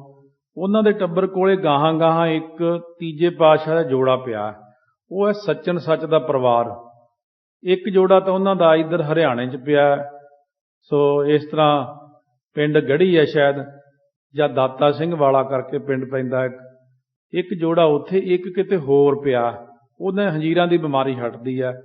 ਇਹ ਛੜੀ ਲਾ ਦਿੰਦੇ ਨੇ ਜਿਹਦੇ, ਉਹਦੀਆਂ ਵੀ ਕਾਫੀ ਰੋਗ ਦੂਰ ਹੁੰਦੇ ਨੇ। ਸੋ ਇਹ ਮੰਜੀ ਜਿਹੜੀ ਆ ਉੱਥੇ ਪਈ ਹੈ, ਇਹ ਸੰਤ ਬਾਬਾ ਗੁਰਬਚਨ ਸਿੰਘ ਜੀ ਖਾਲਸਾ ਦੀ ਪੁਸਤਕ 'ਚ ਪੜ੍ਹੀ ਸੀ। ਫਿਰ ਸਾਨੂੰ ਪਤਾ ਲੱਗਿਆ ਵੀ ਇਹ ਮੰਜੀ। ਫਿਰ ਪਟਿਆਲਿਓਂ ਸੰਗਤ ਲੈ ਕੇ ਦਰਸ਼ਨ ਕਰਨ ਗਏ। ਫਿਰ ਉਹ ਪਰਿਵਾਰ ਨੇ ਗੁਰੂ ਘਰ ਬਣਾਇਆ ਹੋਇਆ। ਉਹ ਕਾਫੀ ਪੁਰਾਣੀ ਮੰਜੀ ਜੀ ਪਈ ਆ। ਅਸੀਂ ਕਹਿੰਦੇ ਪਾਵੇ ਕਾਫੀ ਖਰਾਬ ਜੇ, ਵੀ ਤੁਸੀਂ ਪਾਵੇ ਬਦਲ ਦਿਓ। ਕਹਿੰਦੇ ਅਸੀਂ ਬੁਲਾ ਲਿਆ ਸੀ ਮਿਸਤਰੀ, ਵੀ ਪਾਵੇ ਵੀ ਬਣਵਾ ਲਏ, ਸਭ ਕਰ ਲਿਆ, ਵੀ ਚਲੋ ਉਹਨੇ ਕੱਟ ਕੇ ਲਾ ਦੇ। ਕਹਿੰਦੇ ਰਾਤ ਨੂੰ ਇਹ ਗੁਰੂ ਨਾਨਕ ਦੇਵ ਜੀ ਨੇ ਸੁਪਨੇ 'ਚ ਕਿਹਾ ਵੀ ਸਾਡੇ ਮੰਜੀ ਦੇ ਪਾਵੇ ਨਹੀਂ ਬਦਲਨੇ, ਇਹ ਉਵੇਂ ਹੀ ਰਹਿਣਗੇ, ਤੁਸੀਂ ਬਦਲਿਓ ਨਾ ਇਹ ਪਾਵੇ। ਹੁਣ ਤੱਕ ਉਹ ਪਰਿਵਾਰ ਕੋਲੋਂ ਜਿਹੜੀ ਮੰਜੀ ਹੈ, ਉਹ ਜਦ ਪਾਕਿਸਤਾਨ ਬਣਿਆ, ਹਿੰਦੁਸਤਾਨ ਵੰਡ ਹੋਈ ਹੈ, ਉਹ ਕਹਿੰਦੇ ਸਾਡੇ ਵੱਡਿਆਂ ਨੇ ਸਿਰ ਤੇ ਰੱਖ ਕੇ ਮੰਜੀ ਲਿਆਂਦੀ ਸੀ, ਇਹ ਬੜੇ ਸਤਿਕਾਰ ਦੇ ਨਾਲ। ਇਸ ਤਰ੍ਹਾਂ ਉਹ ਕਿਉਂਕਿ ਸਾਹਮਣੇ ਹੀ ਚੀਜ਼ ਪਈ ਹੈ, ਤਾਂ ਸਾਰਾ ਕੁਝ ਆਪਾਂ ਨੂੰ ਪਤਾ ਹੈ ਕਿ ਉਹ ਮੰਜੀ ਉੱਥੇ ਪਈ ਹੈ। ਸੁਖ ਸਾਗਰ ਪੂਰਨ ਜਗਦੀਸ਼ਾ ਦਾਸੈ ਕਰਨ ਨਿਹਾਲਾ। ਮਹਾਰਾਜ ਸੱਚੇ ਪਾਤਸ਼ਾਹ ਉਹਦੇ ਤੇ ਸੱਜ ਗਏ, ਸੁੱਖਾਂ ਦੇ ਸਾਗਰ, ਪੂਰਨ ਜਗਤ ਜਗਦੀਸ਼ਰ ਸਰੂਪ ਗੁਰੂ ਨਾਨਕ ਦੇਵ ਜੀ ਆਪਣੇ ਦਾਸਾਂ ਨੂੰ ਨਿਹਾਲ ਕਰਨ ਵਾਸਤੇ। ਐਸ ਪਏ ਅਸਨ ਕਰਵੇ ਹਿਤ ਗਵਨਿਓ ਲਾਲੋ ਤਵਹੀ। ਆਗਿਆ ਪਾ ਕਰਕੇ ਭੋਜਨ ਤਿਆਰ ਕਰਨ ਲਈ ਭਾਈ ਲਾਲੋ ਉਸੇ ਵਕਤ ਗਿਆ ਹੈ। ਬੂਝਤ ਭਾ ਮਰਦਾਨਾ ਬਹਰੋ ਹਮਸੋ ਕਹੀਏ ਸਭ ਹੀ। ਉਸ ਵਕਤ ਗੁਰੂ ਸਾਹਿਬ ਮਹਾਰਾਜ ਤੋਂ ਪੁੱਛਣ ਲੱਗਿਆ ਭਾਈ ਮਰਦਾਨਾ ਕਿ ਮੈਨੂੰ ਦੱਸੋ ਮਹਾਰਾਜ ਸੱਚੇ ਪਾਤਸ਼ਾਹ ਸਾਰਾ ਕੁਝ।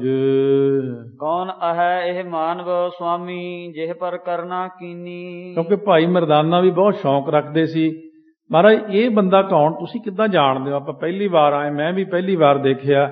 ਇਹ ਤੇ ਤੁਸੀਂ ਕਿਵੇਂ ਕਿਰਪਾ ਕਰ ਰਹੇ ਹੋ? ਇਹ ਕੌਣ ਹੈ? ਤੁਸੀਂ ਕਿਵੇਂ ਜਾਣਦੇ ਹੋ? ਭਾਗ ਬੜੇ ਇਹ ਦੀਸਤ ਮੋਕਹੁ ਬੁੱਧ ਭਗਤ ਮਹਿ ਭੀਨੀ। ਮਹਾਰਾਜ ਮੈਨੂੰ ਇਹ ਬਹੁਤ ਵੱਡੇ ਭਾਗਾਂ ਵਾਲਾ ਬੰਦਾ, ਮਸਤਕ ਬੜਾ ਵਧੀਆ ਇਹਦਾ, ਭਗਤੀ ਭਾਵ ਵਾਲਾ ਲੱਗਦਾ, ਜਿਹਦੇ ਉੱਤੇ ਤੁਸੀਂ ਕਿਰਪਾ ਕੀਤੀ ਹੈ। ਇਹ ਇੱਕ ਤੇ ਬੰਦਾ ਬੜੀ ਬੁੱਧੀ ਵਾਲਾ, ਇੱਕ ਭਗਤੀ ਵਿੱਚ ਇਹਦੀ ਮੱਤ ਭਿੱਜੀ ਲੱਗਦੀ ਹੈ। ਸੁਨ ਕਰ ਬਚਨ ਉਚਾਰੇ ਸ੍ਰੀ ਮੁਖ ਚੀਨਹੁ ਸੰਤ ਸਰੂਪਾ। ਉਸ ਵਕਤ ਗੁਰੂ ਸਾਹਿਬ ਨੇ ਬਚਨ ਕਹੇ, ਭਾਈ ਮਰਦਾਨਾ ਇਹ ਸੰਤ ਸਰੂਪ ਹੈ, ਇਹ ਹੈ ਗੁਪਤ, ਸੰਤਾਂ ਦਾ ਸਰੂਪ ਹੈ, ਪੂਰਨ ਇਹ ਪਹੁੰਚਿਆ ਹੋਇਆ ਹੈ ਮਹਾਂਪੁਰਖ। ਭਗਤ ਕਰਤ ਬੀਤੇ ਕੁਛ ਜਨਮਾ ਅਬ ਪੇ ਸਫਲ ਅਨੂਪਾ। ਇਹਨੂੰ ਭਗਤੀ ਕਰਦਿਆਂ ਹੋਇਆਂ ਕਈ ਜਨਮ ਹੋ ਗਏ ਨੇ ਤੇ ਹੁਣ ਵੀ ਇਹ ਸਫਲ ਹੈ, ਉਪਮਾ ਤੋਂ ਰਹਿਤ। ਨੌ ਵਿਦ ਭਗਤ ਅਹੈ ਮਰਦਾਨਾ ਜਮ ਹੈ ਏਕੋ ਹੋਈ। 9 ਪ੍ਰਕਾਰ ਦੀ ਨਵਦਾ ਭਗਤੀ ਹੁੰਦੀ ਜਿਹਦੇ ਵਿੱਚ ਇੱਕੋ ਭਗਤੀ ਹੋਈ ਹੈ। ਭਵ ਸਾਗਰ ਤਰ ਗਤ ਕੋ ਪਾਵੈ ਨਹਿ ਲਖ ਸੰਸਾ ਕੋਈ। ਕਿਉਂਕਿ ਸੰਸਾਰ ਸਾਗਰ ਤੋਂ ਜਿਹੜਾ ਤਰਨਾ ਹੈ ਨਾ, ਇਹਦੇ ਵਿੱਚ ਕਲਿਆਣ ਪ੍ਰਾਪਤ ਕਰਨੀ ਹੈ ਮਰਦਾਨਾ, ਇਹਦੇ 'ਚ ਕੋਈ ਸੰਸਾ ਨਾ ਜਾਣ।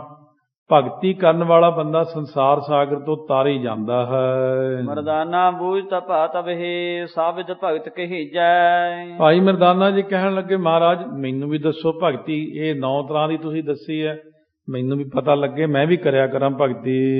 ਜੇ ਕੇ ਕਰਤ ਪਰਮਗਤ ਪਾਵੈ ਭਵ ਜਲ ਭਲੇ ਤਰੀਜੈ। ਮਹਾਰਾਜ ਜੀ ਦੇ ਕਰਨ ਨਾਲ ਫਿਰ ਬੰਦਾ ਕਲਿਆਣ ਪ੍ਰਾਪਤ ਕਰਦਾ, ਚੰਗੇ ਢੰਗ ਨਾਲ ਸੰਸਾਰ ਸਾਗਰ ਤੋਂ ਤਰੀਦਾ ਜੀ। ਸ੍ਰੀ ਮੁਖ ਭਨਤ ਭਾਏ ਤਿਹ ਕਾਲਾ ਸੁਣੀਏ ਭਗਤ ਪ੍ਰਕਾਰਾ। ਸ਼੍ਰੋਮਣੀ ਮੁਖ ਵਿੱਚੋਂ ਉਸ ਵਕਤ ਬਚਨ ਕੀਤਾ ਮਹਾਰਾਜ ਨੇ, ਸੁਣੋ ਭਾਈ ਭਗਤ ਦੇ ਕਿੰਨੇ ਪ੍ਰਕਾਰ ਹੁੰਦੇ ਭਗਤੀ ਦੇ। ਪਿਰਥੰਗ ਹਉ ਭਾਖੋ ਸਭ ਹੀ ਜੇ ਹੈ ਭਗਤ ਅਚਾਰਾ। ਸੋ ਵੱਖੋ ਵੱਖ ਤੈਨੂੰ ਦੱਸਦੇ ਆ ਜਿਹੜੇ ਭਗਤਾਂ ਦੇ ਕਰਮ ਹੁੰਦੇ, ਭਗਤੀ ਵਿੱਚ ਕਿਵੇਂ ਕਰੀਦੇ ਨੇ ਉਹ ਕਰਮ, ਉਹ ਤੈਨੂੰ ਦੱਸਦੇ ਹਾਂ। ਸਤ ਸੰਗਤ ਸੁਖਾ ਕਰਨੀ ਮਿਲ ਤਹਿ ਕਾਲਾ ਬਿਤਾਵੈ। ਹੁਣ ਪਹਿਲੀ ਜਿਹੜੀ ਆ ਉਹ ਹੈ ਸਤ ਸੰਗਤ ਦੇ ਵਿੱਚ ਮਿਲ ਕੇ ਸ਼ਰੂਖਾ ਹੁੰਦੀ, ਸੇਵਾ ਕਰਨੀ, ਮਿਲ ਕੇ ਉੱਥੇ ਸਮਾਂ ਜਿਹੜਾ ਗੁਜ਼ਾਰੇ, ਸੰਗਤ ਦੇ ਵਿੱਚ ਸੇਵਾ ਕਰੇ, ਉੱਥੇ ਰਹੇ। ਹਰ ਗੁਰ ਕੋ ਇਤਿਹਾਸ ਸੁਨੀਜੈ ਮਨ ਇਕਾਗਰ ਲਾਵੈ। ਦੂਸਰੀ ਹੁੰਦੀ ਆ ਭਗਤੀ ਜਿਹੜੀ ਹਰੀ ਗੁਰੂ ਦਾ ਇਤਿਹਾਸ ਸੁਣੇ ਬੈਠ ਕੇ ਪਿਆਰ ਨਾਲ, ਫਿਰ ਮਨ ਇਕਾਗਰ ਕਰਕੇ ਉਹਦੇ ਵਿੱਚੋਂ ਸਿੱਖਿਆ ਮਿਲਦੀ ਹੈ। ਅਰ ਪਦ ਅਰਵਿੰਦ ਮਲਿੰਦ ਕਰੈ ਮਨ ਗੁਰਮੂਰਤ ਉਰ ਧਿਆਨਾ। ਫਿਰ ਚਰਨਾਂ ਕਮਲਾਂ ਦੇ ਉੱਤੇ ਜਿਹੜਾ ਹੈ ਉਸ ਵਕਤ ਮਲਿੰਦ ਕਰੈ ਮਨ, ਆਪਣੇ ਮਨ ਨੂੰ ਭੰਵਰਾ ਬਣਾ ਲਵੇ ਚਰਨਾਂ ਕਮਲਾਂ ਦਾ, ਗੁਰੂ ਮੂਰਤ ਦਾ ਮਨ ਦੇ ਅੰਦਰ ਧਿਆਨ ਕਰੇ।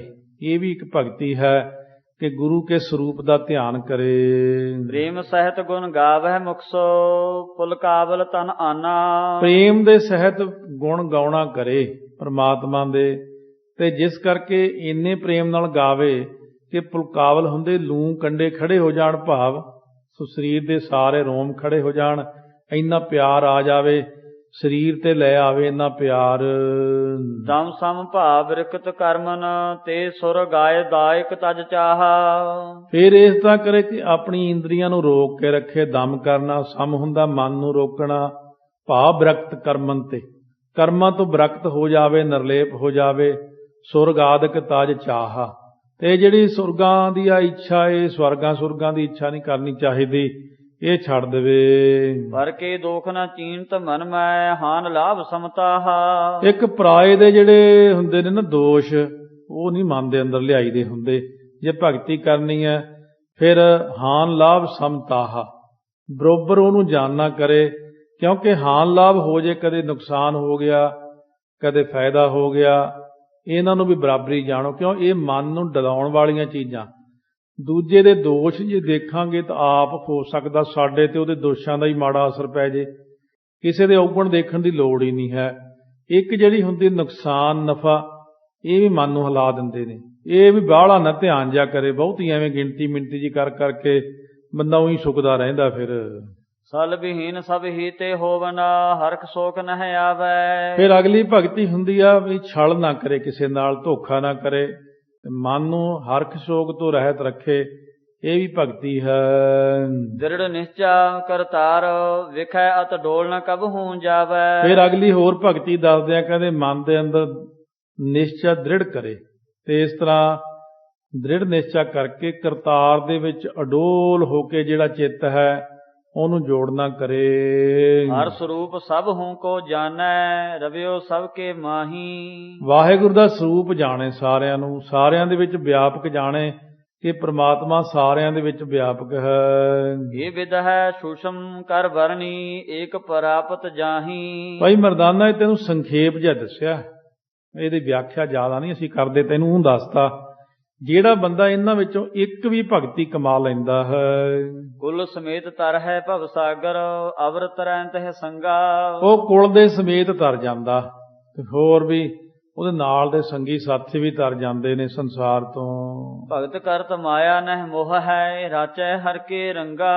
ਹਰੀ ਦੇ ਪ੍ਰੇਮ ਵਿੱਚ ਰੰਗਿਆ ਰਹੇ, ਮਾਇਆ ਦੇ ਮੋਹ ਵਿੱਚ ਨਾ ਜ਼ਿਆਦਾ ਖਚਤ ਹੋਵੇ, ਇਹਦੇ ਨਾਲ ਫਿਰ ਭਗਤੀ ਹੁੰਦੀ ਹੈ। ਕੂਲ ਕਾ ਛੰਦ ਮਰਦਾਨਾ ਸੁਨ ਕਰ ਤਵੈ ਪਦ ਪਰ ਧਾਰ ਲਿਲਾਰ ਅਲਾਵੈ। ਉਸ ਵਕਤ ਭਾਈ ਮਰਦਾਨਾ ਨੇ ਜਦੋਂ ਭਗਤੀ ਸੁਣੀ, ਨਵ ਦਾ ਭਗਤੀ, ਤਾਂ ਮਹਾਰਾਜ ਸੱਚੇ ਪਾਤਸ਼ਾਹ ਦੇ ਚਰਨਾਂ ਕਮਲਾਂ ਤੇ ਮੱਥਾ ਰੱਖ ਕੇ ਇਉਂ ਕਹਿਣ ਲੱਗਿਆ, ਸਤ ਵਚਨ ਤੁਮ ਕਹਿਤ ਹੋ ਜੇ ਭਵ ਕੇ ਦੁਖਦਾਰ ਮਿਟਾਵੈ। ਆਪ ਜੀ ਸੱਤ ਕਹਿੰਦੇ ਹੋ, ਸੱਤ ਹੈ ਤੁਹਾਡਾ ਬਚਨ ਸੱਚੇ ਪਾਤਸ਼ਾਹ। ਇਹ ਜਿਹੜੀ ਆ ਨਾ ਸਾਰੀ ਭਗਤੀ ਤੁਸੀਂ ਦੱਸੀ ਹੈ, ਇਹ ਕਠਨ ਦੁੱਖ ਦਲਿੱਦਰ ਸਭ ਕੁਝ ਦੂਰ ਕਰ ਦਿੰਦੀ ਜੇ ਬੰਦਾ ਭਗਤੀ ਕਰੇ ਜੀ। ਦਵਈਆ ਛੰਦ ਇਤਨੇ ਮਹਿ ਲਾਲੋ ਤਹ ਆਵਾ ਇਹ ਵਿਦ ਕਹਿਓ ਸੁਨਾਈ। ਇੰਨੇ ਨੂੰ ਭਾਈ ਲਾਲੋ ਜੀ ਉੱਥੇ ਆ ਗਏ ਤੇ ਇਸ ਤਰ੍ਹਾਂ ਕਹਿ ਕੇ ਸੁਣਾਇਆ, ਅਚਹੋ ਅਸਨ ਚਲਹੋ ਸ੍ਰੀ ਨਾਨਕ ਦੁਖ ਕੰਜਰ ਮਿਰਗ ਰਾਈ। ਹੇ ਮਹਾਰਾਜ ਸੱਚੇ ਪਾਤਸ਼ਾਹ, ਆਓ ਜੀ ਅਚਵੋ ਅਸਨ ਭੋਜਨ ਛਕੋ ਮਹਾਰਾਜ। ਚਲੋ ਗੁਰੂ ਨਾਨਕ ਦੇਵ ਜੀ ਮਹਾਰਾਜ ਆਓ ਕਿਰਪਾ ਕਰੋ। ਸੋ ਆਪ ਦੁੱਖ ਰੂਪ ਹਾਥੀ ਨੂੰ ਤੋਂ ਜਿਹੜਾ ਹੈ ਮਿਰਗਰਾਈ ਤੋਂ ਭਾਵ ਸ਼ੇਰ ਵੱਤ ਹੋ। ਬੰਧਨ ਪਨਗ ਜੇ ਗਰਸੇ ਬੈਨ ਤੇ ਹੋ ਤਿਨ ਕੋ। ਹੁਣ ਜਿਹੜੇ ਸੰਸਾਰ ਸਾਗਰ ਦੇ ਦੁੱਖ ਨੇ, ਸੱਪਾਂ ਕਰਕੇ ਜੋ ਗਰਸੇ ਹੋਏ ਨੇ, ਦੁੱਖ ਰੂਪ ਸੱਪ, ਉਹਨਾਂ ਲਈ ਤੁਸੀਂ ਗਰੜ ਦੇ ਸਮਾਨ ਹੋ। ਜਿਵੇਂ ਗਰੜ ਸੱਪਾਂ ਨੂੰ ਖਾ ਜਾਂਦਾ, ਤੁਸੀਂ ਦੁੱਖਾਂ ਨੂੰ ਨਿਵਰਤ ਕਰਦੇ ਹੋ। ਕਰ ਕਿਰਤਾਰਥ ਮੁਝ ਕਰ ਕਰੁਣਾ ਕਰ ਆਨਨ ਪਾਏ ਅਸਨ ਕੋ।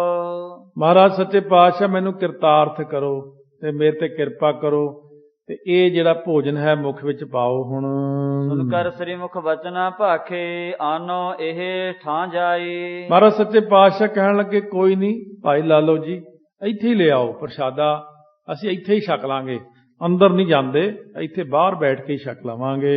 ਕਹਿ ਲਾਲੋ ਤੁਮਰੇ ਗਲ ਜੰਜੂ ਵਹਿਰ ਅਸਨ ਕਿਉਂ ਪਾਏ। ਉਹਨੂੰ ਭੁਲੇਖਾ ਸੀ ਇਸ ਗੱਲ ਦਾ, ਉਹਨੇ ਸੋਚਿਆ ਹਲੇ ਸਿੱਖੀ ਪ੍ਰਚਲਿਤ ਨਹੀਂ ਸੀ ਨਾ ਹੋਈ। ਉਹ ਸੋਚਦਾ ਹੋਣਾ ਇਸ ਢੰਗ ਨਾਲ ਕਿ ਇਹ ਬੰਦੇ ਧਾਰਮਿਕ ਨੇ, ਜ਼ਰੂਰ ਥੱਲੇ ਦੀ ਕੋਈ ਨਾ ਕੋਈ ਜੰਜੂ ਵਗੈਰਾ ਪਾਇਆ ਹੋਣਾ। ਸੋ ਕਹਿਣ ਲੱਗਿਆ ਤੁਸੀਂ ਪ੍ਰਸ਼ਾਦਾ ਛਕੋ, ਸੋ ਚੌਂਕੇ ਦੇ ਉੱਤੇ ਆ ਕੇ ਛਕੋ। ਸਿੱਖੀ ਦਾ ਹਲੇ ਪਹਿਲਾਂ ਤਾਂ ਸ਼ੁਰੂਆਤ ਹੈ, ਫੇਰ ਦੱਸਣਗੇ ਸੱਚੇ ਪਾਤਸ਼ਾਹ। ਚੌਂਕੇ ਅੰਦਰ ਚਲ ਕਰ ਜੀਵਾ ਉਤਮ ਜਨਮ ਤੁਮਾਰਾ। ਤੁਹਾਡਾ ਜਨਮ ਉੱਤਮ ਘਰ ਦਾ ਹੈ ਨਾ, ਬੇਦੀਆਂ ਵਿੱਚ ਜੋ ਹੋਏ, ਖੱਤਰੀ ਜੋ ਹੋਏ, ਇਸ ਕਰਕੇ ਅੰਦਾਜ਼ਾ ਲਾ ਰਿਹਾ ਸੀ। ਜੇ ਠਾ ਮੰਗਵਾਵਹੁ ਸੁਆਮੀ ਸੰਸੈ ਖੋਏ ਹਮਾਰਾ। ਮਹਾਰਾਜ ਇੱਥੇ ਚੌਂਕੇ ਤੋਂ ਬਿਨਾਂ ਹੀ ਛਕੋਗੇ ਤੁਸੀਂ, ਫਿਰ ਮੇਰਾ ਸੰਸਾ ਦੂਰ ਕਰੋ ਵੀ ਚੌਂਕੇ ਤੋਂ ਬਿਨਾਂ ਕਿਵੇਂ ਛਕੋਗੇ। ਸ੍ਰੀ ਮੋਹ ਕਹਿਤ ਧਰਤ ਹੈ ਜਿਤਨੀ ਤਿਤਨੋ ਚੌਂਕਾ ਜਾਨੋ। ਮਹਾਰਾਜ ਕਹਿੰਦੇ ਭਾਈ ਲਾਲੋ ਜੀ, ਇਹ ਜਿੰਨੀ ਧਰਤੀ ਹੈ ਨਾ ਅਕਾਲ ਪੁਰਖ ਨੇ ਬਣਾਈ, ਇਹ ਸਾਰੀ ਚੌਂਕਾ ਹੀ ਆ। ਸਾਰੀ ਧਰਤੀ ਤੇ ਸਗਲੀ ਧਰਤੀ ਸਾਧ ਕੀ ਜਿੱਥੇ ਮਰਜੀ ਬਹਿ ਕੇ ਛਕ ਲਓ। ਸਵੱਛ ਪਵਿੱਤਰ ਥਾਂ ਹੋਣੀ ਚਾਹੀਦੀ ਹੈ ਤੇ ਭਗਤੀ ਭਾਵਨਾ ਹੋਣੀ ਚਾਹੀਦੀ ਹੈ। ਸਚਰ ਤੇ ਸੋ ਸੂਚੇ ਹੋਏ ਮਨ ਕੋ ਭਰਮ ਮਿਟਾਨੋ। ਜਿਹੜੇ ਬੰਦੇ ਸੱਚ ਵਿੱਚ ਰੰਗੇ ਹੋਏ ਨੇ ਉਹ ਸੁੱਚੇ ਹੀ ਨੇ। ਇਹ ਮਨ ਦਾ ਭਰਮ ਦੂਰ ਕਰਦੇ ਕਿ ਚੌਂਕੇ ਵਿੱਚ ਜਾ ਕੇ ਹੀ ਸੁੱਚਾ ਹੁੰਦਾ। ਸੁਣ ਕਰ ਲਾਲੋ ਵਿਕਸੋ ਤਬਹੀ ਆਨੋ ਭੋਜਨ ਧਾਈ। ਕਿਉਂਕਿ ਭਾਈ ਲਾਲੋ ਨੂੰ ਲੋਕ ਕਹਿੰਦੇ ਸੀ ਇਹ ਸ਼ੂਦਰ ਹੈ, ਇਹਨੂੰ ਪਤਾ ਨਹੀਂ ਕਿਸੇ ਗੱਲ ਦਾ। ਭਾਈ ਲਾਲੋ ਹੁਣ ਡਰਦਾ ਵੀ ਸੀ ਇਹ ਤਾਂ ਗਲਤੀ ਨਾ ਹੋ ਜਾਏ ਕੋਈ। ਮਹਾਰਾਜ ਨੇ ਵਹਿਮ ਭਰਮ ਦੂਰ ਕੀਤਾ। ਪਹਿਲਾ ਭਰਮ ਇਹ ਮਿਟਾਇਆ ਮਹਾਰਾਜ ਨੇ। ਪਹਿਲਾਂ ਪੰਡਤ ਦਾ ਮਤਾ ਬਥੇਰੇ ਭਰਮ ਮਿਟੇ, ਹੁਣ ਤੱਕ ਕਥਾ ਵਿੱਚ ਸੁਣੇ ਆਪਾਂ ਨੇ। ਸੁਣ ਕਰ ਲਾਲੋ ਵਿਕਸਿਓ ਤਬ ਹੀ ਆਨਿਓ ਭੋਜਨ ਧਾਈ। ਧਾ ਕੇ ਦੌੜ ਕੇ ਜਾ ਕੇ ਛੇਤੀ ਨਾਲ 2 ਥਾਲਾਂ ਵਿੱਚ ਪ੍ਰਸ਼ਾਦਾ ਪਾ ਲਿਆਂਦਾ। ਬਣੀ ਬਾਜਰੇ ਕੀ ਸੁਭ ਰੋਟੀ ਸਰਖਪ ਸਾਕ ਬਣਾਈ। ਬਾਜਰੇ ਦੀ ਬੜੀ ਸੋਹਣੀ ਰੋਟੀ ਬਣੀ ਹੋਈ ਸੀ, ਸਰਖਪ ਹੁੰਦਾ ਸਰੋਂ ਦਾ ਸਾਗ ਨਾਲ। ਮਰਦਾਨੇ ਅਬ ਲੋਕ ਆਹਾਰਾ ਮਨ ਮਹਿ ਗਟੀ ਵਿਚਾਰੀ। ਭਾਈ ਮਰਦਾਨੇ ਨੇ ਜਦੋਂ ਦੇਖਿਆ ਭੋਜਨ, ਮਨ ਦੇ ਅੰਦਰ ਕੁਝ ਗਿਣਤੀਆਂ ਜੀਆਂ ਕਰਨ ਲੱਗ ਪਿਆ ਹੈ ਕਿ ਇਹ ਕਿੱਥੋਂ ਲਿਆਂਦਾ ਪ੍ਰਸ਼ਾਦਾ। ਜੇ ਵਿਦ ਗੁਨੀ ਸੋ ਜਾਨੀ ਸ੍ਰੀ ਗੁਰ ਅੰਤਰ ਜਾਮੀ ਸਾਰੀ। ਕਿਉਂਕਿ ਅਸਲ ਵਿੱਚ ਇਹ ਜਿੱਥੇ ਲਿਖਿਆ ਬਾਜਰਾ ਭਾਵੇਂ ਤਾਂ ਕੋਧਰਾ ਸੀਗਾ, ਉਹ ਕੋਧਰੇ ਦੀ ਰੋਟੀ ਸੀ। ਕੋਧਰਾ ਇਕੱਠਾ ਕਰ ਕਰਕੇ ਇਹਨੂੰ ਰਗੜ ਕੇ ਇਹਦਾ ਆਟਾ ਬਣ ਜਾਂਦਾ। ਆਟਾ ਛਾਣ ਲਈਦਾ, ਜਿਵੇਂ 3 ਕੰਡੇ ਜੇ ਹੁੰਦੇ ਆ, ਤੋਂ ਕੋਧਰਾ ਇਉਂ ਇਕੱਠਾ ਕਰਦੇ ਪਹਿਲੇ ਲੋਕ ਇਹਦਾ ਆਟਾ ਬਣਾਉਂਦੇ ਹੁੰਦੇ ਸੀ। ਤੇ ਇਸ ਕਰਕੇ ਸਾਗ ਸੀ ਨਾਲ।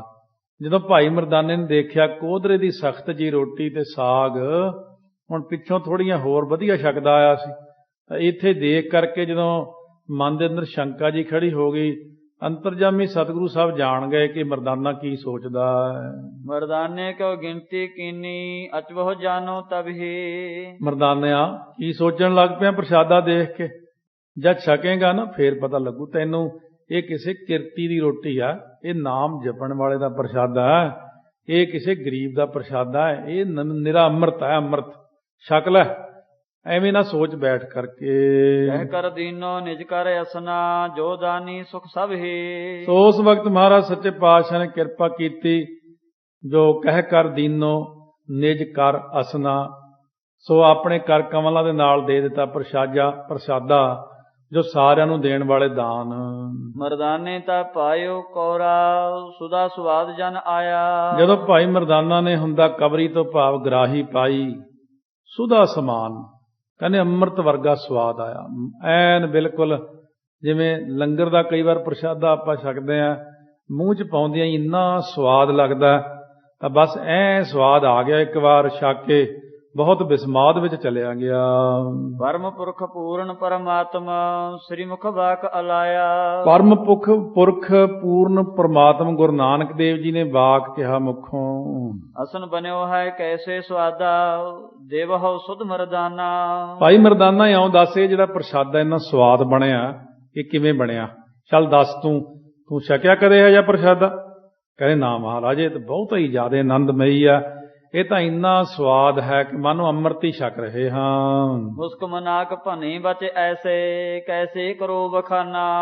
ਥੋੜਾ ਮੁਸਕਰਾ ਕੇ ਕਹਿਣ ਲੱਗਿਆ ਹੱਸ ਕੇ, ਮਹਾਰਾਜ ਤੁਸੀਂ ਹੀ ਦੱਸੋ ਮੈਂ ਕੀ ਕਹਿ ਸਕਦਾ, ਮੈਨੂੰ ਨਹੀਂ ਇਹਨਾਂ ਗੱਲਾਂ ਦਾ ਪਤਾ, ਮੈਂ ਸਿੱਧਾ ਸਾਦਾ ਬੰਦਾ, ਮੈਂ ਤਾਂ ਤੁਹਾਡੇ ਨਾਲ ਆ ਗਿਆ, ਤੁਸੀਂ ਕਿ ਸੈਲ ਕਰਨ ਜਾਣਾ ਮਰਦਾਨੇ? ਚੱਲ ਬਈ ਤਾਂ ਘੁੰਮਣ ਫਿਰਨ ਆਏ ਤੁਹਾਡੇ ਨਾਲ। ਸੁਨਹੁ ਸੁਦਾ ਪਹਜੰਤ ਨਾ ਕਬ ਹੋ ਸਾਧ ਬਣਿਓ ਹੈ ਸੋ। ਮਹਾਰਾਜ ਮੈਂ ਸੁਣਿਓ ਸੁਦਾ ਪਸਚੰਤ ਜਿਹੜਾ ਡਿੱਠਾ, ਨਾ ਕਦੇ ਦੇਖਿਆ ਨਾ ਸੁਣਿਆ। ਇਹਨਾਂ ਕਹਿੰਦੇ ਹੁੰਦੇ ਲੋਕ ਵੀ ਅੰਮ੍ਰਿਤ ਵਰਗਾ ਅੰਮ੍ਰਿਤ ਵਰਗਾ, ਪਰ ਆਹ ਨਹੀਂ ਦੇਖਿਆ ਕਦੇ। ਆ ਜਿਹੜਾ ਅੰਮ੍ਰਿਤ ਵਰਗੀ ਰੋਟੀ ਖਵਾਈ ਹੈ ਨਾ ਅੱਜ ਤੁਸੀਂ, ਇਹ ਮਹਾਰਾਜ ਜੀ ਤੁਹਾਡੇ ਨਾਲ ਹੀ ਮੈਂ ਆ ਕੇ ਖਾਧੀ ਆ, ਮੈਂ ਨਹੀਂ ਕਦੇ ਜ਼ਿੰਦਗੀ 'ਚ ਇਹੋ ਜਿਹੇ ਪ੍ਰਸ਼ਾਦੇ ਛਕੇ। ਅੰਤਰਜਾਮੀ ਜਾਨੋ ਤੁਮ ਸਭ ਵਰਤੈ ਉਰਮ ਹੈ ਜੋ। ਸੋ ਤੁਸੀਂ ਮਹਾਰਾਜ ਮੈਨੂੰ ਪਤਾ ਅੰਤਰਜਾਮੀ ਹੋ, ਮੇਰੇ ਦਿਲ 'ਚ ਜੋ ਵਰਤ ਰਹੀ ਆ ਸਭ ਜਾਣਦੇ ਹੋ ਤੁਸੀਂ, ਤੁਹਾਨੂੰ ਪਤਾ ਕਿ ਮੈਂ ਕੀ ਸੋਚਦਾ ਹਾਂ। ਲਾਲੋ ਬਿਨੈ ਸੁਨਾਈ ਸੁਨ ਕੈ ਬੜ ਜਨ ਕੀ ਵਡਿਆਈ। ਸੋ ਉਸ ਵਕਤ ਲਾਲੋ ਭਾਈ ਨੇ ਬੇਨਤੀ ਸੁਣਾਈ, ਸੁਣ ਕਰਕੇ ਵੱਡਿਆਂ ਦੀ ਵਡਿਆਈ ਇਹੀ ਹੁੰਦੀ ਹੈ।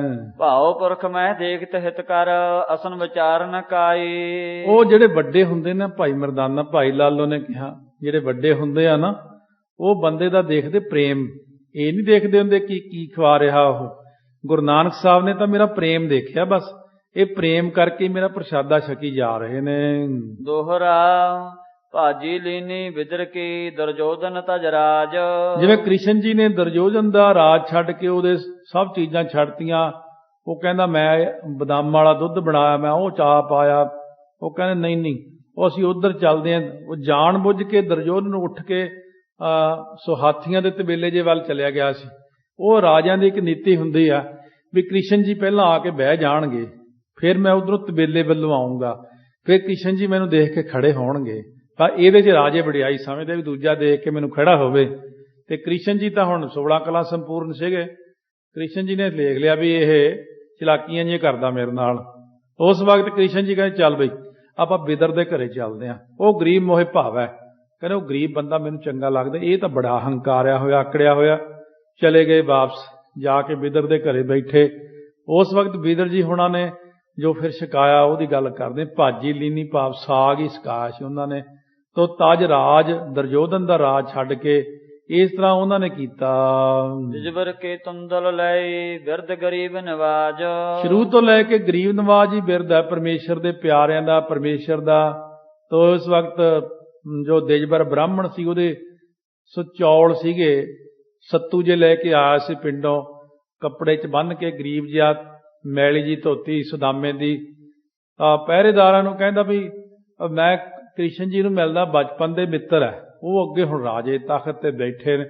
ਉਹ ਕਹਿੰਦੇ ਚੱਲ ਕੰਮ ਕਰ ਆਪਣਾ, ਵੱਡਾ ਆ ਗਿਆ ਕ੍ਰਿਸ਼ਨ ਦਾ ਦੋਸਤ। ਉਹ ਫਿਰ ਝਿੜਕੇ ਉਹਨੂੰ ਪਰੇ ਕਰ। ਫਿਰ ਪਹਿਰੇਦਾਰ ਬਦਲ ਗਏ, ਫਿਰ ਹੋਰ ਆ ਗਏ।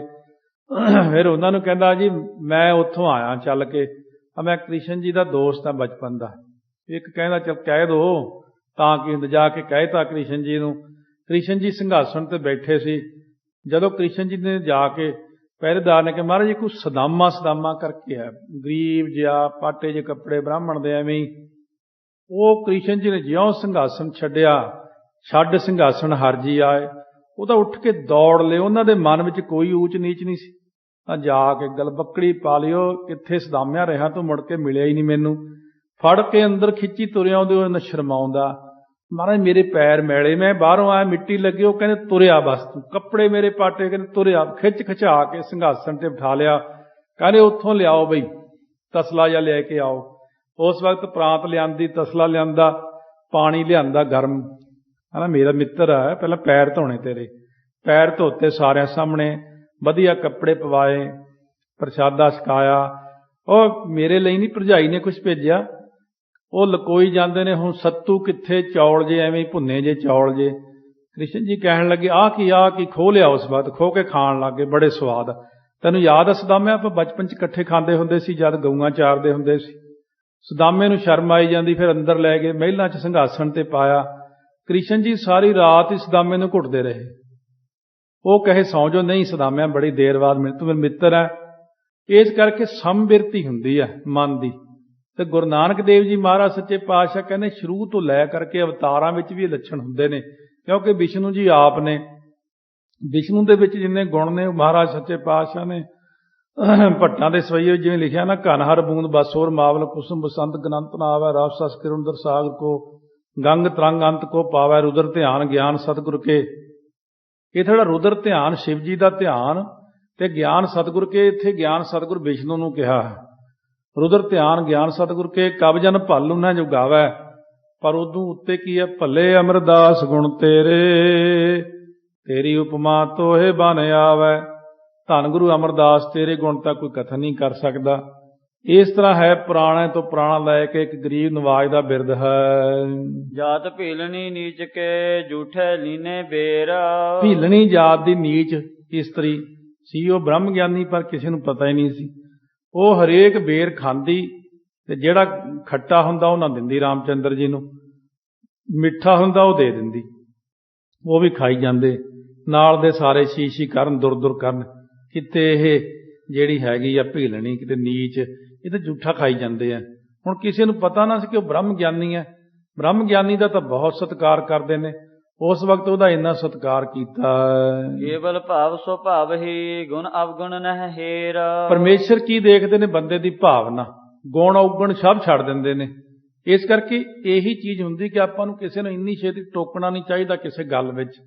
ਕਈ ਵਾਰ ਅਗਲਾ ਤਾਂ ਜੁੜਿਆ ਬੈਠਾ, ਆਪਾਂ ਆਪਣੀਆਂ ਹੀ ਲੈ ਕੇ ਖੜ ਜਾਂਦੇ ਉਹਦੇ ਮੂਹਰੇ ਗੱਲ। ਨਹੀਂ ਐ ਠੀਕ ਹੁੰਦਾ, ਉਹ ਬੰਦਾ ਉੱਥੋਂ ਹੀ ਟੁੱਟ ਜਾਂਦਾ। ਬਹੁਤ ਧਿਆਨ ਰੱਖਣਾ ਪੈਂਦਾ ਇਹਨਾਂ ਗੱਲਾਂ ਦਾ। ਤੋੜਨਾ ਨਹੀਂ ਹੈ ਕਿਸੇ ਨੂੰ, ਜੋੜਨਾ ਹੈ, ਜਿਵੇਂ ਮਰਜ਼ੀ ਜੁੜ ਜਾਵੇ। ਦਵਈਆ ਛੰਦ ਵਿਕਸੇ ਸ੍ਰੀ ਗੁਰੂ ਨਾਨਕ, ਵਿਕਸੇ ਸ੍ਰੀ ਨਾਨਕ ਮੁਖ ਭਾਖੀ, ਸੁਦਾ ਅਸਨ ਮਹਿ ਪਾਵਾ। ਵਿਕਸੇ ਗੁਰੂ ਨਾਨਕ ਦੇਵ ਜੀ ਬਹੁਤ ਪ੍ਰਸੰਨ ਹੋਏ, ਮੁਖ ਚੋਂ ਬਚਨ ਕਿਹਾ, ਕਹਿੰਦੇ ਆ ਸੁਦਾ ਅਸਨ ਮਹਿ ਪਾਵਾ। ਅਸਨ ਤੇਰੇ ਭੋਜਨ ਵਿੱਚ ਭਾਈ ਸੁਦਾ ਪਾਇਆ, ਭਾਵ ਅੰਮ੍ਰਿਤ ਪਾਇਆ ਹੋਇਆ। ਇਸ ਮਹਿ ਤੇ ਆਵਤ ਅਸ ਸਾਦਾ, ਭੋਜਨ ਭਲੋ ਬਨਾਵਾ। ਇਹਦੇ ਚੋਂ ਇਹੋ ਜਿਹਾ ਸਵਾਦ ਆ ਰਿਹਾ ਭਾਈ, ਇਹਦੇ ਵਿੱਚ ਤਾਂ ਜਿਵੇਂ ਅੰਮ੍ਰਿਤ ਪਾਇਆ, ਬੜਾ ਹੀ ਸਵਾਦਲਾ ਭੋਜਨ ਬਣਾਇਆ ਹੈ। ਹੱਥ ਬੰਦ ਅਵ ਬੰਦਤ ਲਾਲੋ, ਪਾਦ ਅਰਵਿੰਦ ਮੁਕੰਦਾ। ਉਸ ਵਕਤ ਦੋਨੇ ਹੱਥ ਜੋੜ ਕੇ ਭਾਈ ਲਾਲੋ ਜੀ ਮੱਥਾ ਟੇਕਣ ਲੱਗ ਪਏ। ਚਰਨਾਂ ਕਮਲਾਂ ਤੇ ਨਮਸਕਾਰ ਕੀਤੀ, ਮੱਥਾ ਟੇਕਿਆ ਕਿ ਧੰਨ ਹੈ ਸੱਚੇ ਪਾਤਸ਼ਾਹ, ਕਿੰਨੇ ਵੱਡੇ ਹੋ ਤੁਸੀਂ, ਕਿੰਨੇ ਵੱਡੇ ਹੋ, ਤਿੰਨਾਂ ਲੋਕਾਂ ਦੇ ਮਾਲਕ, ਜੋ ਮਰਜ਼ੀ ਕਰ ਸਕਦੇ ਹੋ। ਇੱਕ ਗਰੀਬ ਦੇ ਘਰ ਆ ਕੇ ਪ੍ਰਸ਼ਾਦਾ ਛਕਿਆ। ਜਨਮ ਜਨਮ ਕੇ ਕਰਮਲ ਖੋਏ, ਭਾਵ ਬੰਧਨ ਕਰ ਮੰਦਾ। ਸੋ ਜਨਮਾਂ ਜਨਮਾਂਤਰਾਂ ਦੇ ਪਾਪ ਕੱਢ ਦਿੱਤੇ, ਸੰਸਾਰ ਸਾਗਰ ਦੇ ਜਿਹੜੇ ਸੀਗੇ ਬੰਧਨ ਉਹ ਨਾਸ਼ ਕਰ ਦਿੱਤੇ। ਸਵਈਆ ਆਜ ਕਿਉ ਕਿਰਤਾਰਥ ਮੋਹ ਕਹੋ ਸ੍ਰੀ ਗੁਰੂ ਨਾਨਕ ਭੋਗਤ ਦਾਈ। ਹੇ ਕਲਿਆਣ ਦੇ ਦੇਣ ਹਾਰੇ ਗੁਰੂ ਨਾਨਕ ਦੇਵ ਜੀ ਅੱਜ ਕਿਰਤਾਰਥ ਕੀਤਾ ਹੈ। ਇੰਨੇ ਜਨਮਾਂ ਦਾ ਚਲਿਆ ਆ ਰਿਹਾ ਭਗਤ, ਬੜੇ ਸਾਲਾਂ ਤੋਂ ਉਡੀਕ ਰਿਹਾ ਸੀ ਮੈਂ ਕਿ ਕਦੋਂ ਪ੍ਰਮਾਤਮਾ ਆਉਣਗੇ, ਕਦੋਂ ਕਿਰਪਾ ਕਰਨਗੇ। ਅੱਜ ਤੁਸੀਂ ਦਰਸ਼ਨ ਦਿੱਤੇ, ਆ ਕੇ ਪ੍ਰਸ਼ਾਦਾ ਛਕਿਆ ਜੀ ਗਰੀਬ ਦਾ। ਰੂਪ ਵਿਖੈ ਹਮ ਬੂੜਤ ਤੇ ਕਰੁਣਾ ਕਰ ਕਰਕੇ ਤੁਮ ਲੀਨ ਬਚਾਈ। ਅਸੀਂ ਤਾਂ ਖੂਹ ਵਿੱਚ ਡੁੱਬ ਰਹੇ ਸੀ ਮਹਾਰਾਜ ਸੱਚੇ ਪਾਤਸ਼ਾਹ, ਸੰਸਾਰ ਸਾਗਰ ਵਿੱਚ ਡੁੱਬ ਰਹੇ ਸੀ, ਤੁਸੀਂ ਕਿਰਪਾ ਕਰਕੇ ਸਾਨੂੰ ਬਚਾ ਲਿਆ ਹੈ। ਪੂਰਨ ਰੂਪ ਪ੍ਰਾਤਮ ਹੋ ਨਿਜ ਦਾਸਨ ਕਹਿਤ ਨਿਤ ਹੋਤ ਸਹਾਈ। ਸੋ ਤੁਸੀਂ ਪੂਰਨ ਰੂਪ ਪ੍ਰਮਾਤਮਾ ਹੀ ਹੋ ਜੀ, ਆਪਣੇ ਦਾਸਾਂ ਦੀ ਜਿਹੜੀ ਸਹਾਇਤਾ ਕਰਨ ਵਾਲੇ ਹੋ, ਰੋਜ਼ ਸਹਾਈ ਹੁੰਦੇ ਹੋ। ਜੋ ਕਹਿ ਕੈ ਪਦ ਕੋ ਗਹਿ ਕੈ ਅਤ ਦੀਨ ਤੋ ਤਨ ਗਰੀਬ ਨਿਵਾਈ। ਇਉਂ ਕਹਿ ਕੇ ਚਰਨਾਂ ਨੂੰ ਪਕੜ ਕੇ ਬਹੁਤ ਦੀਨ ਹੋ ਕੇ ਆਪਣੀ ਗਰਦਨ ਜੋ ਸੀ ਉਹ ਨੀਵੀਂ ਕਰ ਲਈ ਮਹਾਰਾਜ ਦੇ ਅੱਗੇ। ਉਪਰ ਸੀਸੋ ਉਠਾਵੇ ਨਾਮ ਜਬ ਸਿਰ ਗੁਰ ਹਾਥ ਧਰਾ ਸਰ। ਹੁਣ ਭਾਈ ਲਾਲੋ ਨੇ ਸਿਰ ਉੱਤੇ ਨੂੰ ਚੱਕਿਆ ਹੀ ਨਹੀਂ, ਬਸ ਸਿਰ ਝੁਕਾ ਕੇ ਮਹਾਰਾਜ ਦੇ ਅੱਗੇ ਬਹਿ ਗਿਆ ਜੀ, ਹੁਣ ਕਰੋ ਕਿਰਪਾ। ਉਸ ਵਕਤ ਗੁਰੂ ਨਾਨਕ ਦੇਵ ਜੀ ਨੇ ਆਪਣਾ ਕਰ ਕਮਲ ਭਾਈ ਲਾਲੋ ਦੇ ਫਿਰ ਸਿਰ ਦੇ ਉੱਤੇ ਰੱਖ ਦਿੱਤਾ।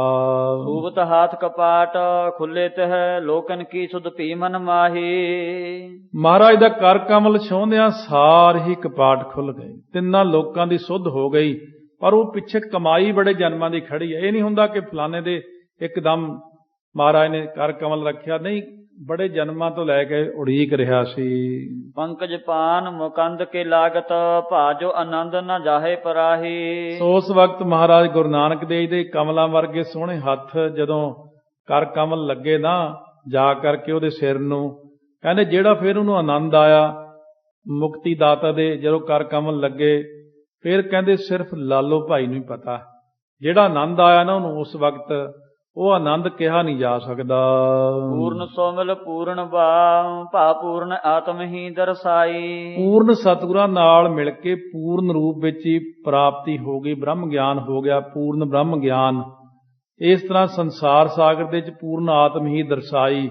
ਸਾਰੇ ਸੰਸਾਰ ਵਿੱਚ ਇੱਕ ਪਰਮਾਤਮਾ ਦੀ ਜੋਤ ਹੀ ਦਿਖਦੀ ਹੈ, ਦੂਜਾ ਨਜ਼ਰ ਹੀ ਨਹੀਂ ਆ ਰਿਹਾ। ਦਿਨ ਤੀਨ ਰਹੇ ਤਨ ਭੁਖ ਭੌਨ ਵਿਖੈ ਪਲ ਭਾਂਤ ਦਲੇ ਦੁਖ ਕੀਨ ਨਿਹਾਲਾ।